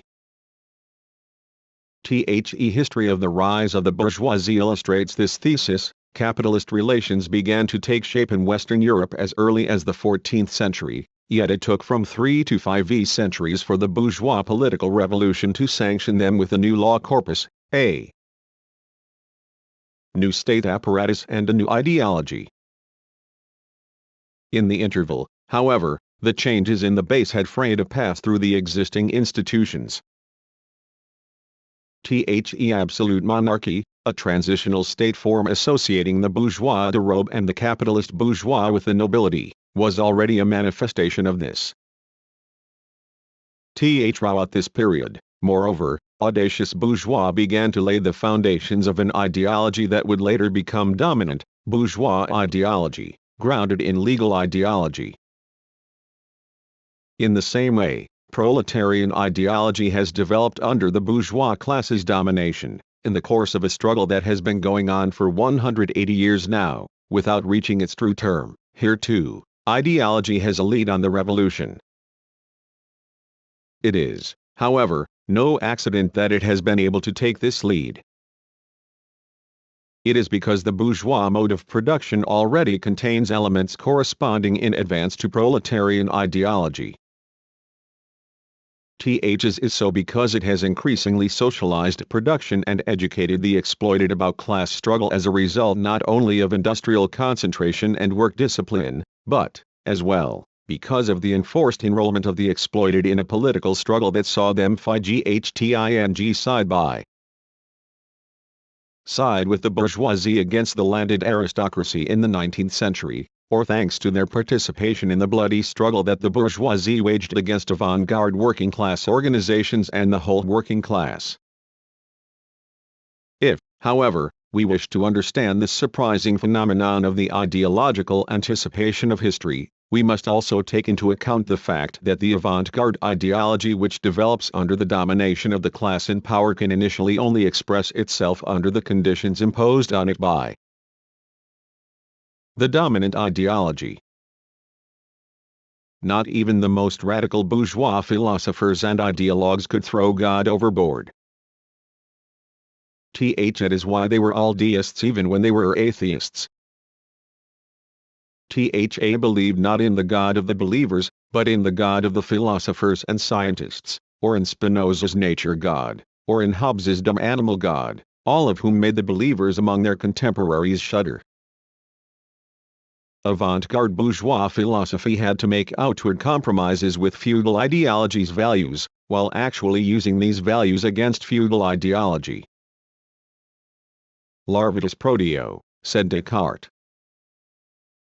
I advance masked. Feudal power had to fall before the masks could. The case of proletarian ideology is no different. It too had to cloak itself in categories borrowed from bourgeois ideology and even religion. The bourgeoisie of the Belle Epoque was not religious. Later, from moral ideology. And, still later, from legal ideology. The working class fought under the banner of the Brotherhood of the Sons of God. Later, under the banner of the Liberty and Equality of 1789. And, still later, under the banner of community, before they succeeded in endowing themselves with an ideology of their own, that of socialism and communism. Philosophy played its silent role, a contradictory but effective role, in these tremendous social and political mutations and their ideological extensions. But just what role did it play?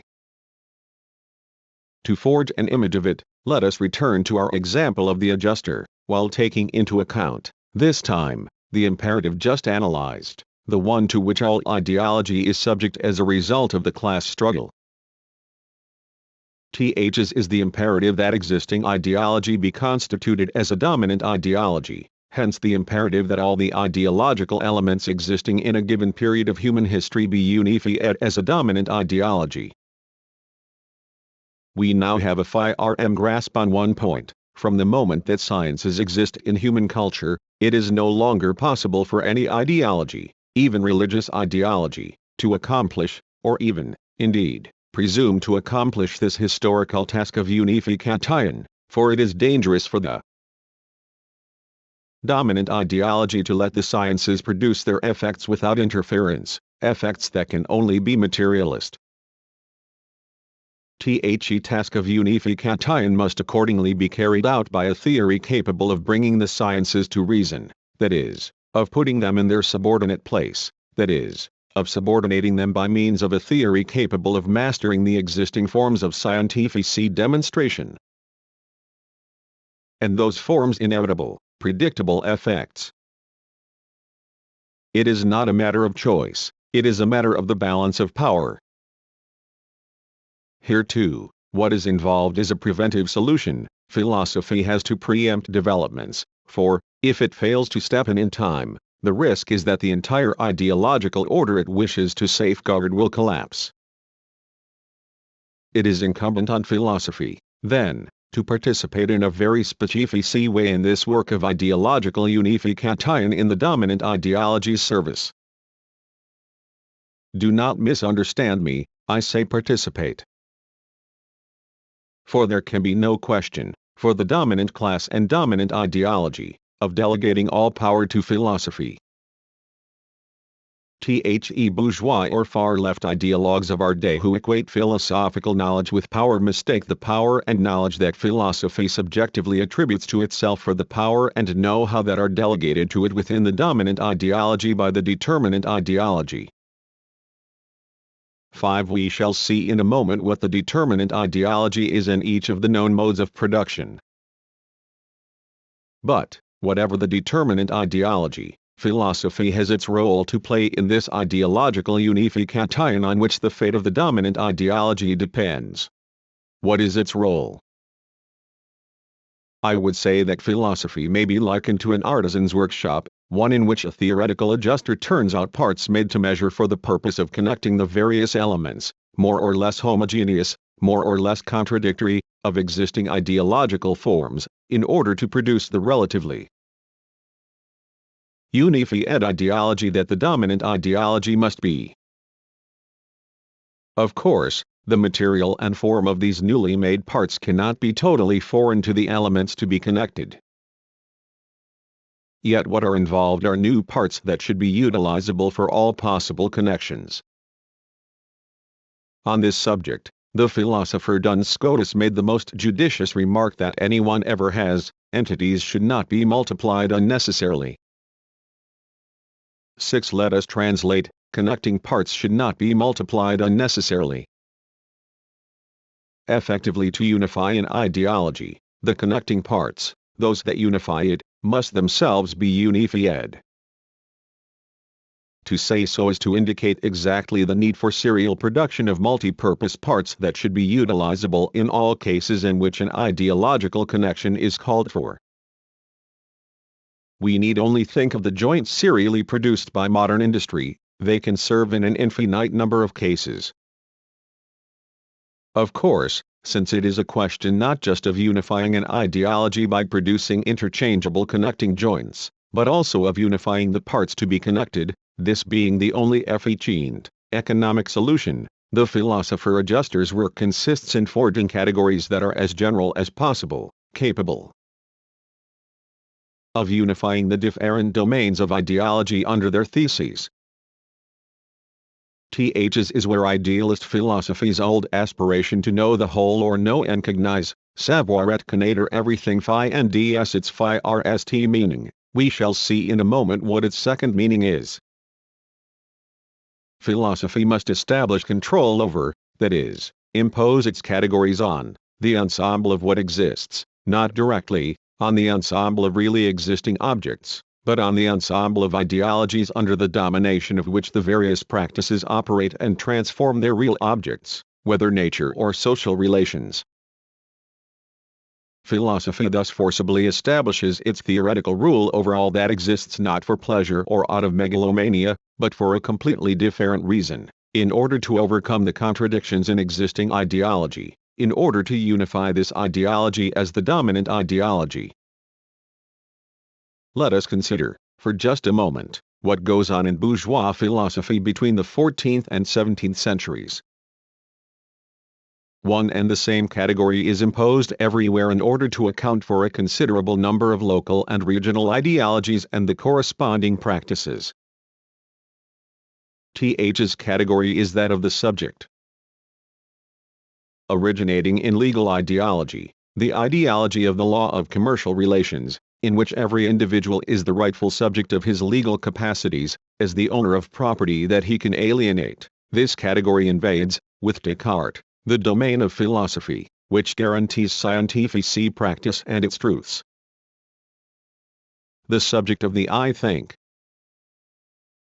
With Kant, it invades the domain of moral ideology, the subject of moral consciousness, and religious ideology, the subject of religious consciousness.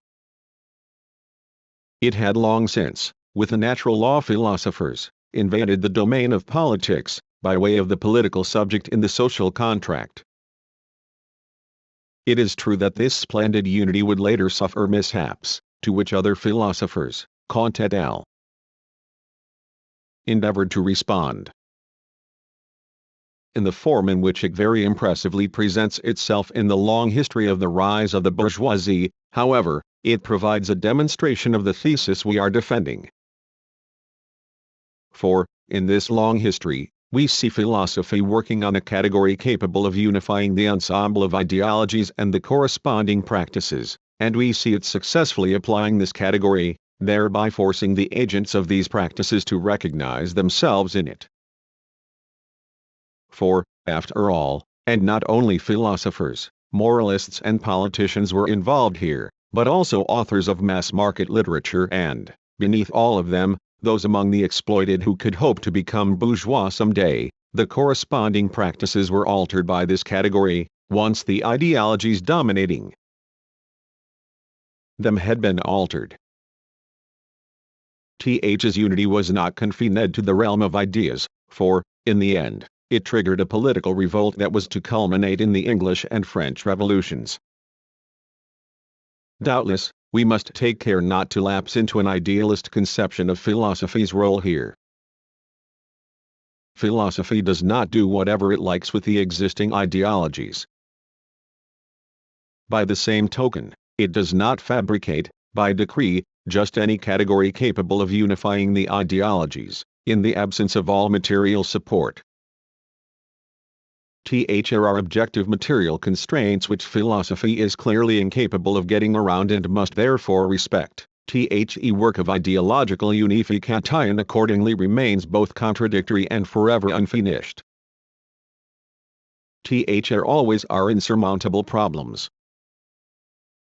Because he wanted to unify knowledge too quickly, Descartes quite simply forged an imaginary physics that left force out of account. To take account of this problem, however, Leibniz, who had clearly discerned it, introduced a still more imaginary unity. 7 is for the famous philosophers who are aware that they advance masked, and who are forced to think, in the dominant categories, truths that have nothing to do with them. It must not be supposed that the operation leaves them unscathed. If Descartes said nothing about political power, it is also because he shared the illusions of the political ideology behind which this uncriticized, unknown power presented itself. If Spinoza discussed political power in terms of the concepts of natural law in order to criticize them, his critique was too shallow to allow him to get beyond a simple rejection of morality as the foundation of all political power. or to get beyond an abstract conception of force as the foundation of that same power. Finally, we must also include in the present inventory, here drawn up from the standpoint of bourgeois ideology, bourgeois philosophy's anti-wage worker front in addition to its anti-feudal front. Here too, the task of unifying ideology as the dominant ideology encounters obstacles that philosophy can undoubtedly skirt, but cannot really surmount. For just try to make an exploited wage worker believe that he is of the same race as the bourgeoisie and has the same rights. That he too is a free moral, political, legal, aesthetic, scientific subject, when virtually all these rights are denied him in practice. The dominant philosophy goes as far as it can in its function of unifying ideology, but it cannot leap out of its time, as Hegel said, or out of its class character, as Marx said. At any event, we can here grasp the reason for which philosophy has traditionally presented itself in the form of a system. What is a system? It is a set of finite elements, or elements that come under a number of finite categories, including the category of the infinite, which are interlinked for one and the same necessary reason, by one and the same bond, identical throughout. And it is a closed set, such that no element can elude the control exercised over it. The system thus confirms the existence of the unity that is the product of its unification. It is unity exhibited and demonstrated by its very exhibition, visible proof that philosophy has truly encompassed and mastered the whole, and that there is nothing in existence that does not fall under its jurisdiction.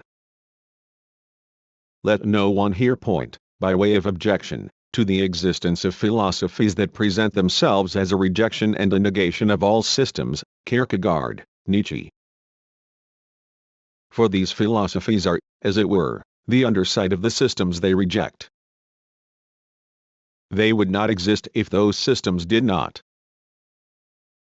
Obviously, to arrive at this conception, we must have an idea of the philosophies that does not consider them in isolation, but relates them all to the philosophical Battlefield as their condition of existence, one that is not satisfied to regard them as personal testimony or as a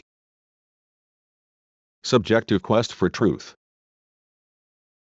Let us say that the paradoxical form of such philosophies, it is no accident that we observe their existence in periods of historical crisis, such as the Greek 5th century of the Sophists or the German 19th century, represents the battle formation, as it were, of philosophical guerrilla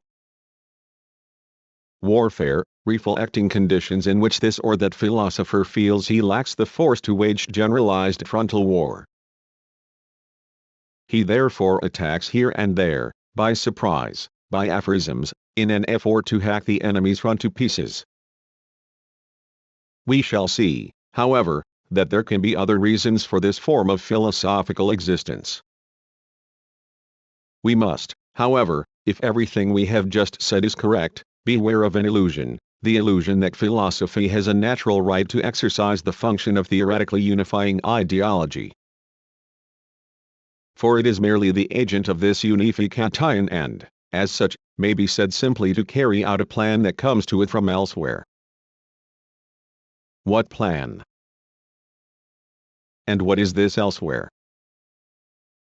Th's plan is usually, not always, unconscious. We, however, know it. It is a matter of unifying the existing elements of ideology as the dominant ideology. Yet that is a formal plan, lacking, so to speak, the accompanying instructions and even the essential raw material. I do not use the latter term casually, because it will bring us back to ideas that we have already analyzed.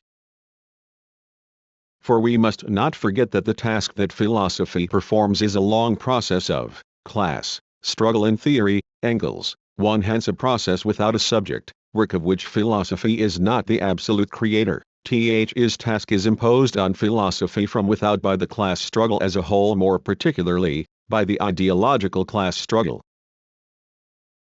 It is the balance of power in the class struggle that, at a given moment, makes a class in power, or aspiring to take power, feel the objective but also more or less conscious historical need, in order to unify itself and mobilize its partisans even in the classes it exploits, for a unified ideology that will allow it to carry its class struggle to a successful conclusion. Formally, then, it is from the dominant class engaged in conquering power or consolidating its power that philosophy receives the order to constitute a unified philosophical system, making possible the gradual unification of all the elements of existing ideology.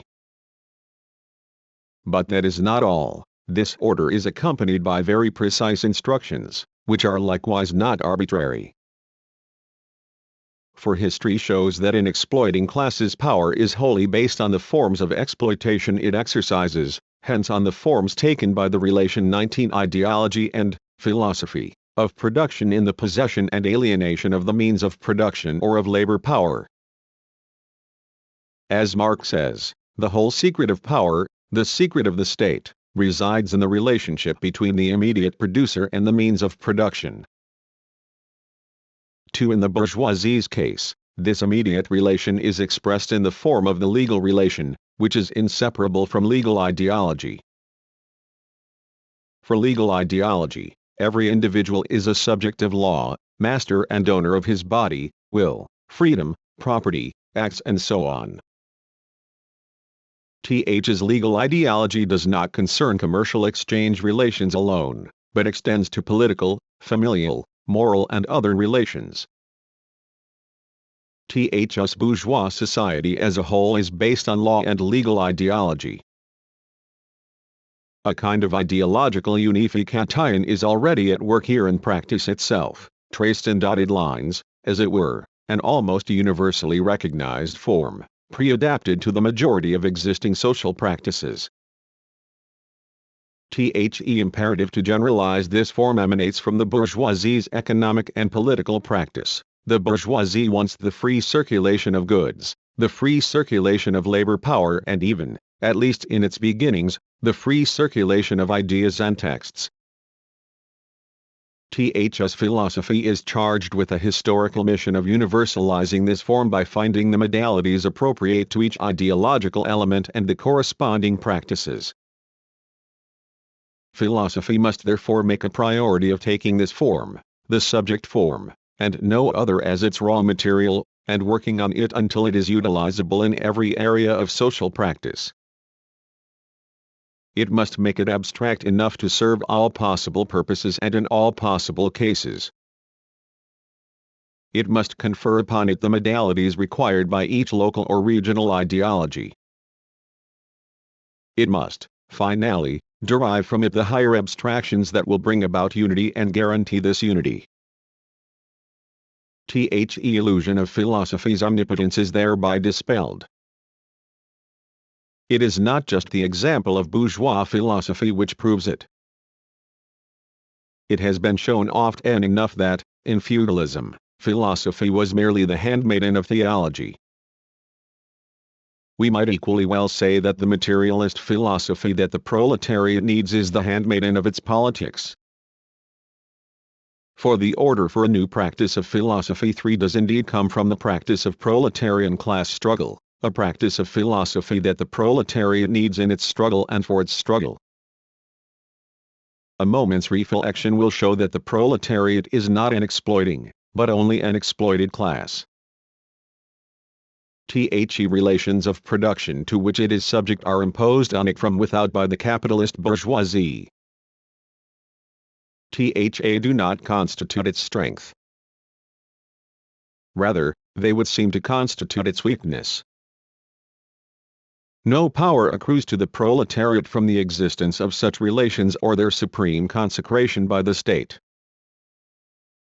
Just as the proletariat can count on nothing but its own 2 hands to get by, so, to fight it can count on nothing but its own ideas and forces.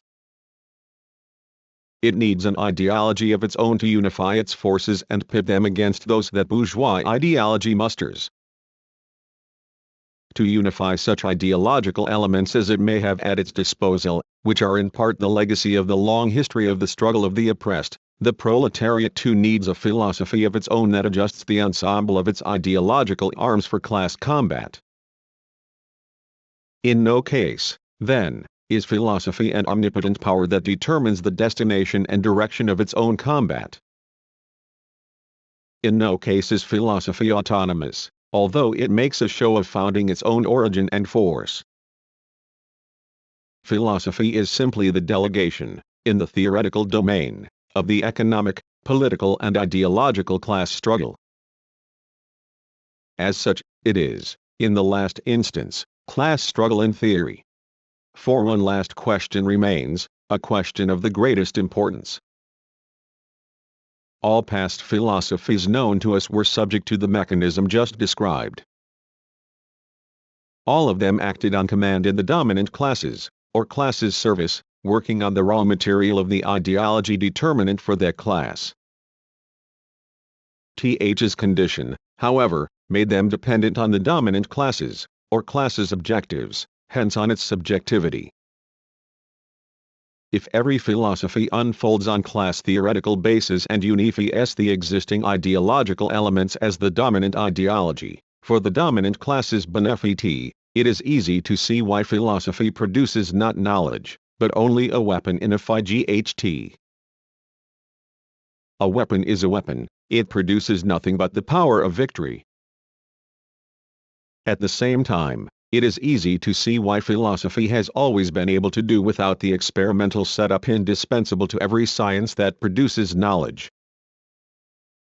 Better, it is easy to see why such an experimental setup is totally alien to it. We never come across one in philosophy's own practice. But if this is so, does it not mean that philosophy, which depends on the ideology determinant for the dominant class, is merely an ideology? Is it not to expose oneself to the classic jibes of all those who, beginning with the sophists, have mocked philosophy's pretensions to utter the truth about all things? In other words, how can we ensure that philosophy is not the theoretical delirium of an individual or a social class in search of guarantees or rhetorical ornament? How can we reconcile this class connection, which we seem to have arrived at, with philosophy's pretensions to produce subjective knowledge, or with the assurances that a revolutionary class has a right to expect from the materialist philosophy that should guide it in its combat? 20. Philosophy and the science of class struggle. These questions deserve serious examination. For if all that we have said so far has an objective result, it is the one we have attained by showing that every philosophy occupies class positions in theory and, consequently, that it stands in a necessary relationship with the class relations prevailing in a given society.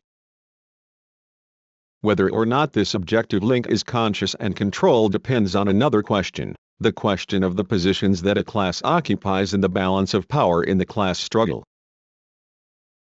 When the class involved is an exploiting class, an unconscious necessity governs the whole dispositive that culminates in political and ideological domination. The owners of the means of production do not exploit wage workers intentionally, but as the result of a mechanism mobilizing class relations that govern and go beyond them.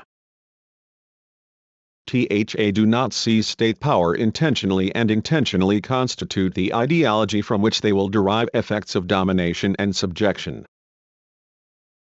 That is the effect of a dialectic that necessitates construction of a state apparatus in order to guarantee the conditions of exploitation. Everything in this mechanism is geared to exploitation and the domination that sanctions it. The dominant ideology, like the philosophy which adjusts that ideology's categories in order to unify it, is driven by the dynamics of class exploitation. In these conditions, it is understandable that the limits of the dominant ideology and the philosophy that unifies it should be determined by the limits of the dominant class's objectives, in other words, by its subjectivity, and that the knowledge philosophy attains should be conditioned by those limits and, consequently, subjective. Imagine, however, a class that exploits no one and is struggling for its emancipation and the abolition of classes. Imagine that, in its combat, this class undertakes to unify itself by unifying its class ideology, and that it unifies this ideology by forging a philosophy that can bring this unification about. In that case, if this class is armed with a scientific theory of class struggle, the conditions under which its philosophy is elaborated change completely. For the dependency on the proletariat's political ideology in which this philosophy necessarily finds itself will be not blind servitude, but, quite the contrary, conscious determination ensured by scientific knowledge of its conditions, forms and laws. Th's scientific knowledge of the ideology commanding the philosophy charged with unifying proletarian ideology will make it possible to create the conditions for a philosophical adjustment that is as objective as can be, by adjusting this philosophy to the conditions governing the existence of both proletarian class struggle and proletarian ideology in the class struggle against the bourgeoisie. The term adjustment finds its ultimate consequence here, in the Marxist category of correctness, justice. 1. We said some time ago that philosophical propositions do not produce knowledge, since they have no object in the sense in which science has an object. This amounts to saying that philosophical propositions cannot be called true. We may now advance the thesis that they can be called correct, just, if this adjective, correct, designates the effect of an adjustment that takes into account all the elements of a given situation in which a class is struggling to attain its objectives. In that case, correct is the adjective corresponding not to justice, a moral category, but to correctness, justice, a practical category that refers to the adaptation of means to ends as a function of the class character of the one pursuing those ends. We do not claim to escape class subjectivism by invoking, as Lukács does in History and Class Consciousness, the universal nature of the proletarian class. We do not claim that the correctness of the proletariat's philosophy is the equivalent of truth by virtue of this universality, which supposedly does away with the particularism of subjectivity. To quite the contrary, we shall say that the correctness of the philosophy of the proletariat escapes subjectivity because it is under the control of an objective science, the science of the laws of class struggle. We have enough historical examples to hand to demonstrate the fruitfulness of this control, its existence and, at the same time, its shortcomings. It is, precisely, a subjectivist class interpretation of the correctness of Marxist philosophical theses which has, in the crisis of Marxist philosophy that we are currently undergoing, very nearly precipitated the definitive bankruptcy of Marxist theory. When Stalin, in the famous fourth chapter of his History of the C.P.B., presented a positivist version of Marxism and the dialectic, he in fact rallied to a bourgeois, subjectivist conception of proletarian philosophy. 3. As he presents it, the dialectic states the most general truths of practice. It is a form of knowledge, the science of the sciences. As for method, it is an appendage of the dialectic.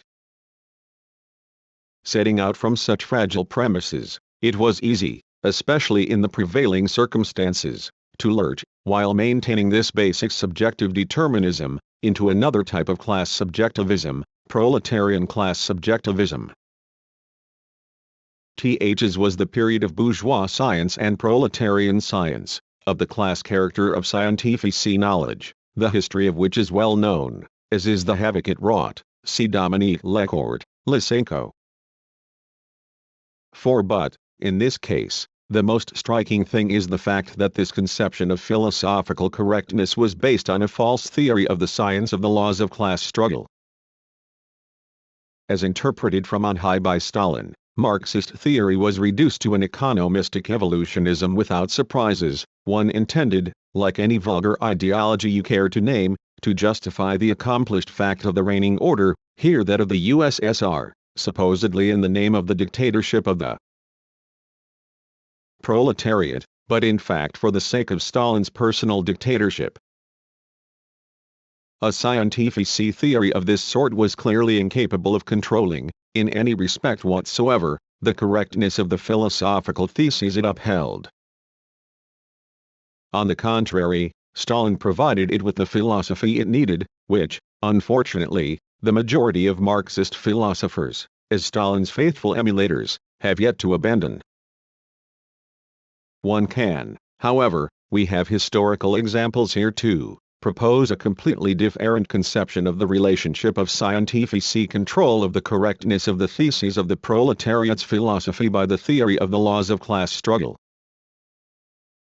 One surprising feature of the examples we have, those of Marx, Engels, Lenin, Gramsci or Mao, cannot fail to strike us, the great modesty of their philosophical constructions. I do not just mean Marx. Everyone knows that, once he had settled accounts with his erstwhile philosophical consciousness in the German ideology, Marx basically produced no philosophy at all, a few lines aside. Yet no one today doubts that he profoundly thought and practiced his philosophy, or that, in his theoretical and political works, he was a materialist and a dialectician. And when Engels showed him the manuscript of Anti-Düring, a scathing polemical reply to the works of an anti-Marxist socialist, Marx approved of it, yet this book was neither a philosophical treatise nor a philosophical system. Everyone also knows that Lenin too, aside from materialism and empirio-criticism and his reading notes on Hegel's logic, neglected to work on a grand philosophical text, in order to devote himself wholly to political practice. Yet, as with Marx, no one doubts that the philosophy at work in that practice was one of exceptional force and solidity. Gramsci likewise devoted nothing of importance to philosophy, and the same is true of Mao, who dedicated only a few occasional interventions to it. Thus we find ourselves confronting a sort of paradox. It is inconceivable that the proletarian class position in philosophy should not be stated, in order to help unify proletarian ideology with a view to proletarian class struggle. It is, however, surprising that that position in philosophy, with the aberrant exception of Stalin and his emulators, has been so modest and intermittent, and has not afforded itself the advantages of the classical exposition of systems, of their rigor and exhaustiveness. For does the proletariat not, after all, have to raise itself to the position of the ruling class, as the Manifesto 6 puts it, and, to that end, provide itself with a dominant ideology, which is inconceivable in the absence of a specifically proletarian philosophy? Once the proletariat has come to power, will it too not need that philosophy to unify the different ideological elements in existence and, in this way, transform the social practices under the dictatorship of the proletariat? I think that this paradox is, precisely, constitutive of the Marxist position in philosophy. 7. I think this for the following reason. We have also seen that the unification of ideology as a dominant ideology is linked to the existence of the dominant classes.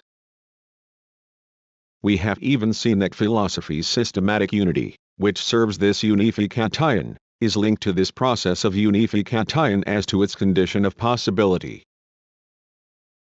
We may now add that this entire system, which goes beyond the system of philosophy as such, is directly bound up with the state, with the unity of the state. Engels once said, in a memorable phrase, that the state is the first ideological power, 8 brilliantly highlighting the relationship that binds the unity of the state to the unity of the dominant ideology and the philosophy which, in its systematic form, serves that ideology. Despite what Engels also said, in an unhappy phrase this time, philosophy does not construct systems in order to satisfy an imperishable desire of the human mind, which cannot bear contradictions, an astonishing phrase in the mouth of a dialectician. 9. It constructs them in order to force unity upon the ideological elements that it must furnish with the categories of their unification. But, in so doing, it reproduces the form of the state within itself, its unity, stronger than all diversity. Did the proletariat have to bow to this form, compulsory for the dominant bourgeois ideology, and this means, also compulsory for that philosophy, the system? The easy solution was there for the taking, and the first socialist philosophers, the utopian socialists, Saint Simon, Fourier, Proudhon and others, took it. They set about fabricating, as Dühring too would later do, proletarian systems that vied with the bourgeois systems. Their systems seem to offer all the advantages of any system, an exposition of the ensemble of things, each in its proper place, their internal relations, prediction of the future and so on.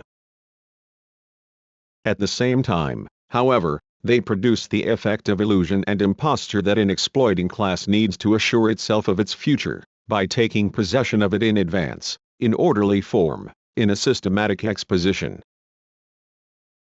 On a profound political instinct, Marx and Engels refused to go down this easy road. Just as the proletariat could not, in their view, constitute itself as a dominant class unless it invented a new practice of politics, so it had, in order to sustain this new practice of politics, to invent a new practice of philosophy. It is still the strategy of communism that is at work in these perspectives, which are philosophical and, equally, political. It is a matter of preparing, here and now, the revolutionary communist future. It is therefore a matter of putting in place, here and now, completely new elements, without yielding to the pressure of bourgeois ideology and philosophy, on the contrary, by resisting it. And, since the question of the state commands everything, it is necessary to break, here and now, the subtle, yet very powerful bond that binds philosophy to the state, especially when it takes the form of a system. Marx neither revealed nor discovered the existence of this bond. Philosophers had long been aware of it, even if they did not know its exact nature. Plato was well aware, and not just out of personal ambition, that philosophy stood in a direct relationship to the state. At the other end of the history of Western philosophy, Hegel said so even more clearly. In both philosophy and the state, it is a question of power. In philosophy, ideas are in power over other ideas and exploit them.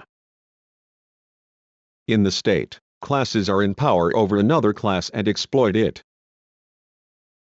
And the power of ideas over ideas sustains, from afar, but concretely, the power of one class over another. If we want to pave the way for a different kind of philosophy, one that will no longer be an expression of class power and will no longer wall a dominant class up in the forms of its own class power, we need to break the bond that subordinates philosophy to the state. In this perspective, the relationship between the ideologies and the philosophy to come, and now we understand the great Marxist leaders and authors' relative silence, appears completely different. I have shown, in Philosophy and the Spontaneous Philosophy of the Scientists, that idealist philosophy spends its time exploiting scientific practice so as to produce the greatest possible benefit for the bourgeoisie's moral, religious and political values. Th's exploitation of the practices by philosophy is the rule, and it is inevitable as long as philosophy stands in the service of an exploiting class's politics and is incapable of scientifically controlling the effects of that politics. For the practices have to submit to the stranglehold of ideologies subordinated to the dominant ideology, while philosophy, which unifies this ideology, has to take advantage of certain practices in order to put pressure on others. In the revolutionary perspective of Marxism, however, we can imagine a completely different relationship between philosophy and the ideologies and practices, a relationship that is one not of servitude and exploitation, but of emancipation and freedom.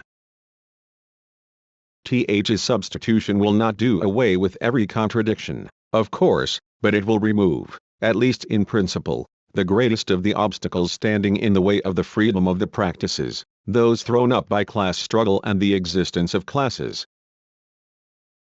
We cannot anticipate this future, but we have enough experience, positive and also negative, to imagine the possibility of it and think the fertility of it. But if the foregoing is true, we can perhaps answer the well-known, much-debated question about Marxist philosophy and the possibility of Marxist philosophy. Marx and Lenin chose to relegate this question to the shadows, but their silence was itself an answer to it, since they insisted so heavily on the Marxist science of the laws of class struggle and, at the same time, the new philosophy whose eruption was occasioned by it. After them, interpretations of all sorts appeared. For the revisionists, such as Bernstein, Marx had founded a science that could adapt to any philosophy at all. The most effective, for example, Kant's, was the best. For the early Lecoqs, Marx had founded a philosophy that absorbed, à la Hegel, what is mistakenly called the science of history. Labriola and Gramsci were rather tempted, in this period of reaction against the Second International's economism, to share these views. Stalin was too, in his dogmatic way, which made philosophy a science that incorporated the Marxist theory of history. All these interpretations, even the most discerning of them, Gramsci's, were inspired by the existing model of bourgeois philosophy, by the idea that philosophy can exist only in certain definite forms, in particular, in the form of a system or meaning that encompasses all beings, assigning them their place, meaning and end. In the best of cases, in the form of a theory distinguished from science. I admit that I, for my part, was not always able to escape the influence of this conception, and that, in my first philosophical essays, I modeled my description of philosophy on science. While I did not conflate them, I did go so far as to say that Marx had produced, in a double break, both a science, historical materialism, and a philosophy, dialectical materialism. Now I think that we have to forego expressions of this sort, which can lead us astray. 21. A new practice of philosophy, while every science is indeed inaugurated by a break, since it must change terrain, abandoning the old terrain of pre-scientific notions, most of which are ideological, in order to develop on new theoretical bases, a new philosophy does not proceed that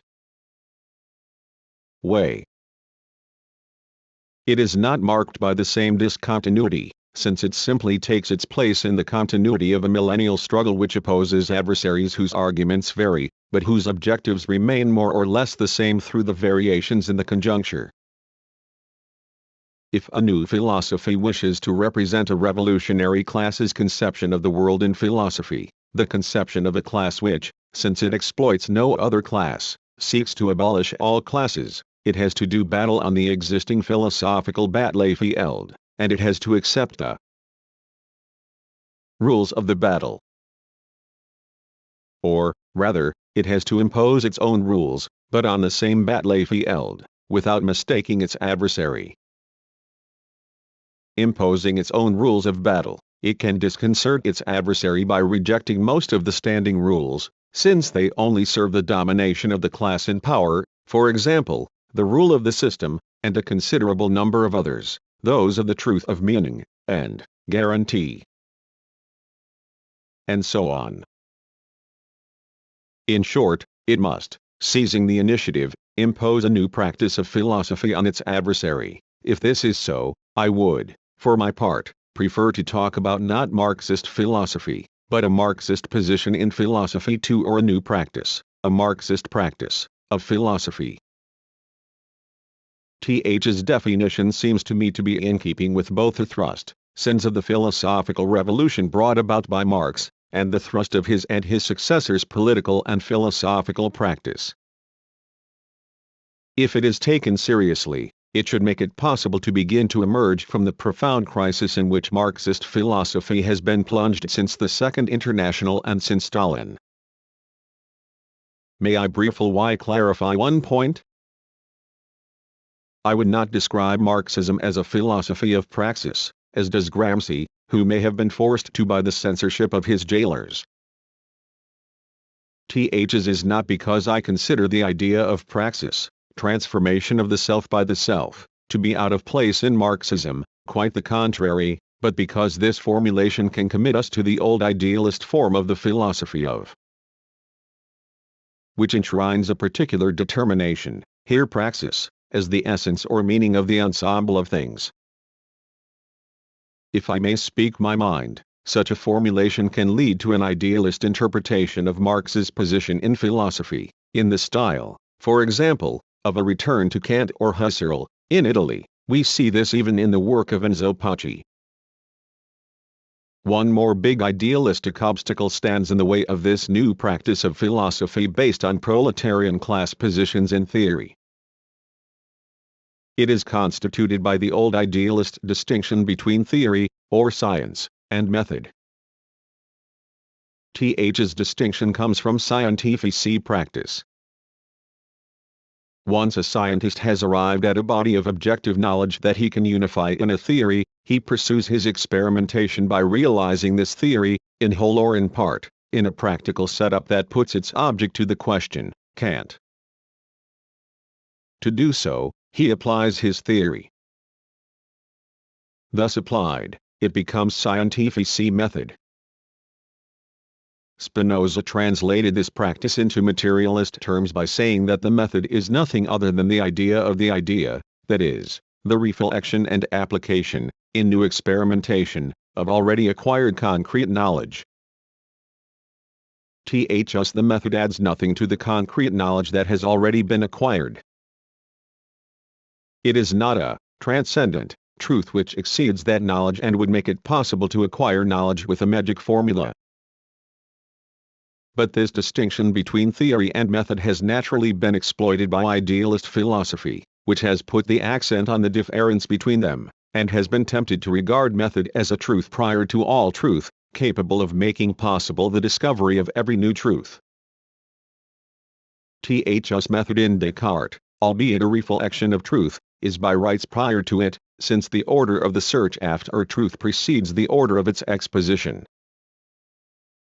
Thus Hegel spoke, in Leibniz's wake, of an absolute method, the dialectic, superior to any truth content.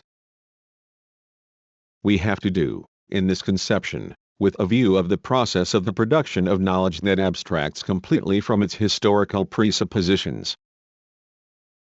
It implies that the result of the past history of experimentation exists as an absolute given which one need only apply to any object at all in order to extract knowledge of it. Thus is to reduce the scientist to the state of a child who, presented with the rules of research by 22 the dialectic, laws or theses, an adult, is amazed to see them produce results. Leibniz, on a good day, criticized the Cartesian conception of method by saying, take what you must, act as you are supposed to, and you will obtain the result you are after. One in sum, a magic act. Marx and Engels unfortunately inherited this distinction and this fantasy description of method. To think their own relationship to Hegel, they used an unhappy formula. In Hegel, the content was reactionary, but the method was revolutionary. The method was the dialectic. Engels went on to develop this distinction in Dialectics of Nature, where he said that, in the new philosophy, materialism, or the theory of matter and its properties, was the theory and dialectic was the method. And he came close to affirming the primacy of the dialectic over materialism, begging the question as to how materialism managed to elude the law of change and universal relativism without contradicting the dialectic. 2. By proceeding in this way, let us add, Engels merely abstracted, and called method, an essential property of matter, movement, whose laws he then studied, the famous laws of the dialectic, applying this property, movement, to all forms of matter and their transformations.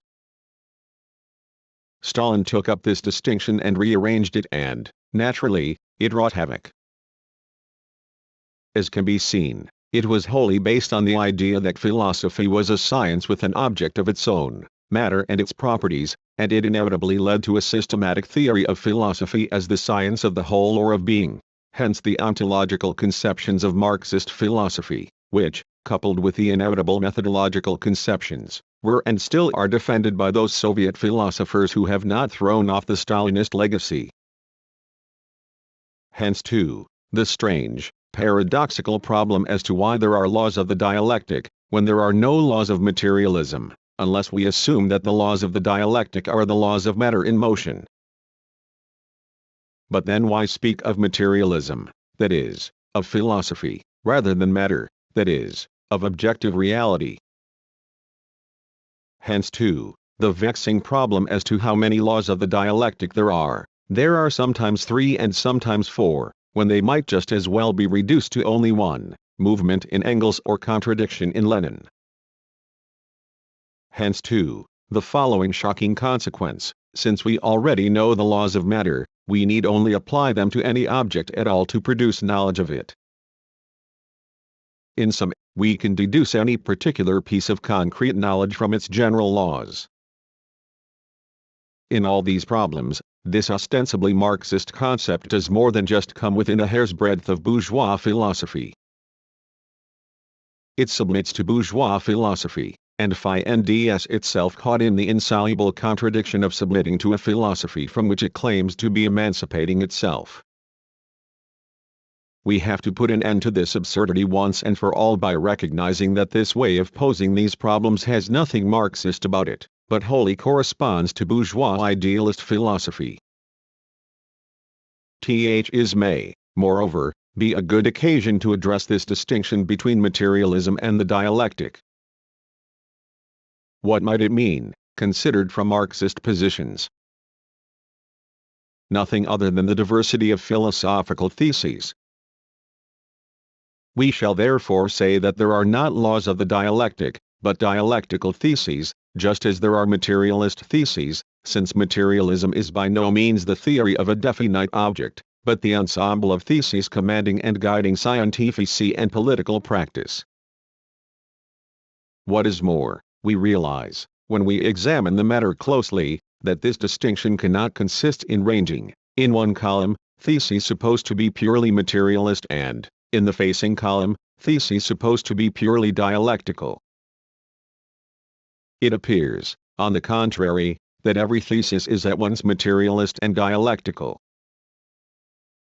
Indeed, this conclusion is implicit in the very idea of a thesis, since, as we have seen, a thesis cannot stand by itself, confronting an external object whose knowledge it supposedly provides. Rather, it stands in opposition to another thesis. Every thesis is thus by its very nature an antithesis.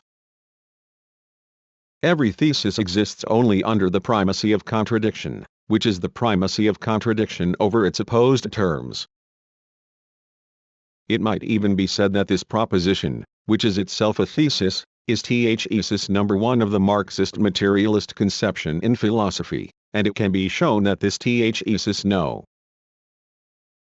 1 is both dialectical, since it affirms the primacy of contradiction over the contraries, and materialist, since this thesis is a thesis about objective existence which affirms the primacy of conditions of existence over their effects. Lenin, everything depends on the conditions. Same holds for every other thesis, whether it is said to be materialist or dialectical. Because, as we have seen, it is characteristic of every thesis, in its extreme form, to affirm or posit the primacy of one reality over another. Every thesis includes dialectical contradiction in itself. But since this contradiction always points back to its conditions of existence, this thesis is at the same time a materialist thesis. Under these circumstances, the question as to how many dialectical theses, called laws there are, or how many materialist theses there are, is, properly speaking, meaningless. Philosophical theses are posed to answer questions posed by the development of the practices, which is infinite. We may conclude that there is an infinite number of theses, as is proven even by the research of those Marxist philosophers who claim that there exists a finite number of laws of the dialectic. In the light of these important differences, we can see, in outline, the future of a practice of philosophy which, acknowledging the existence of the confounded philosophy and its laws, sets out to transform it so as to provide the proletarian class struggle, if there is still time, with an arm for the revolution. We can also see that this task can be neither the business of a single individual nor the task of a limited period. It is an infinite task that is constantly posed anew by the transformations of the social practices, and it must constantly be taken up anew, the better to adjust philosophy to its unifying role, but with constant vigilance so as to avoid the traps of bourgeois ideology and philosophy. We can see, finally, that, in this task, the primacy of practice over theory is constantly reasserted, since philosophy is never anything other than the detachment of the class struggle in theory, and since it is therefore subject, in the final analysis, not only to the practice of the revolutionary proletarian struggle, but to the other practices as well. By the same token, however, we recognize that philosophy is something altogether different from a simple handmaiden of proletarian politics, namely an original form of existence of theory, turned wholly towards practice and capable of enjoying genuine autonomy if its relation to political practice is constantly controlled by the concrete knowledge produced by the Marxist science of the laws of class struggle and of its effects. Doubtless the most extraordinary thing about this conception is the profound unity which inspires all its determinations, even as it liberates the practices that are the stakes of its struggle from all the forms of exploitation and oppression exercised by bourgeois ideology and philosophy. Thus Lenin could call Marxist theory a block of steel, a block that has nothing to do with a system, since the firmness of its principles and positions in fact aims not to enslave the practices, but to emancipate them. When one is aware that this theory is itself subordinated to the practice of class struggle, hence to its errors and failures, and its deviations as well. When one is aware that it is wholly caught up in the class struggle, since it constitutes, simultaneously, one of its means and stakes, one understands better how it can escape the idealist image of bourgeois philosophy, that closed system in which everything is thought out in advance and nothing can be called into question without undermining the whole edifice. One understands that a Marxist philosopher can and must be something poles apart from an individual cut off from the world. He must be a militant who thinks, in philosophy, the theoretical conditions for the theoretical development of the class struggle, and a theorist who acts as a militant not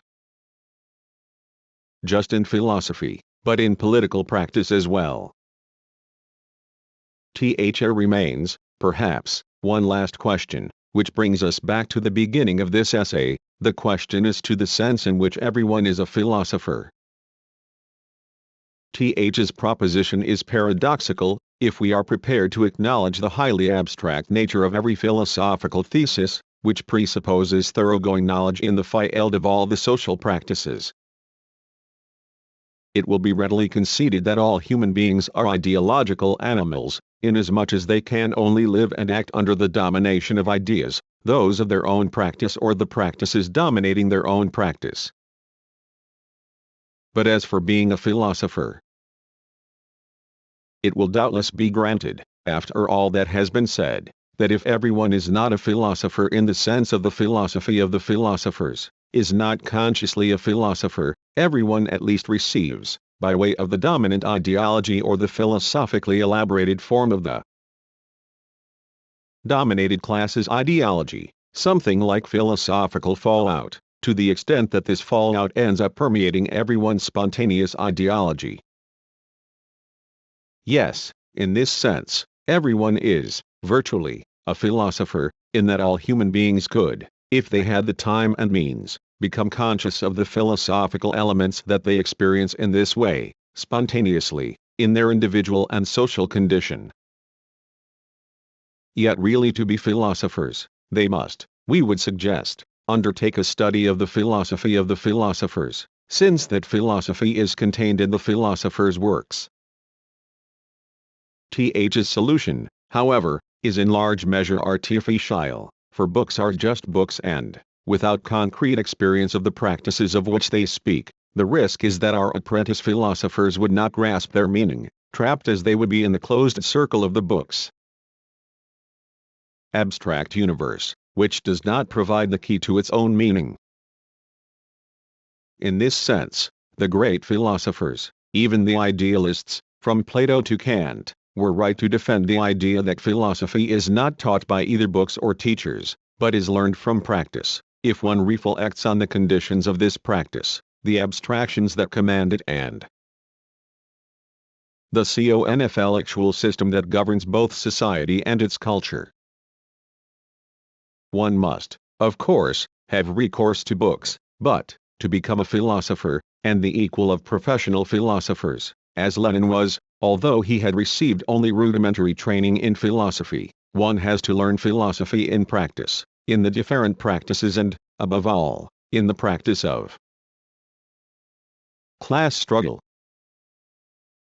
If I were asked, but what, finally, is a philosopher? I would say, a philosopher is a man who fights in theory.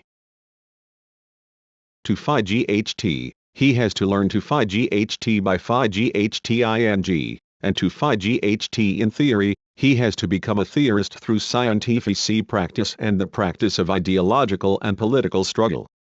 In a time in which the bourgeoisie has given up all notion of producing even its eternal philosophical systems.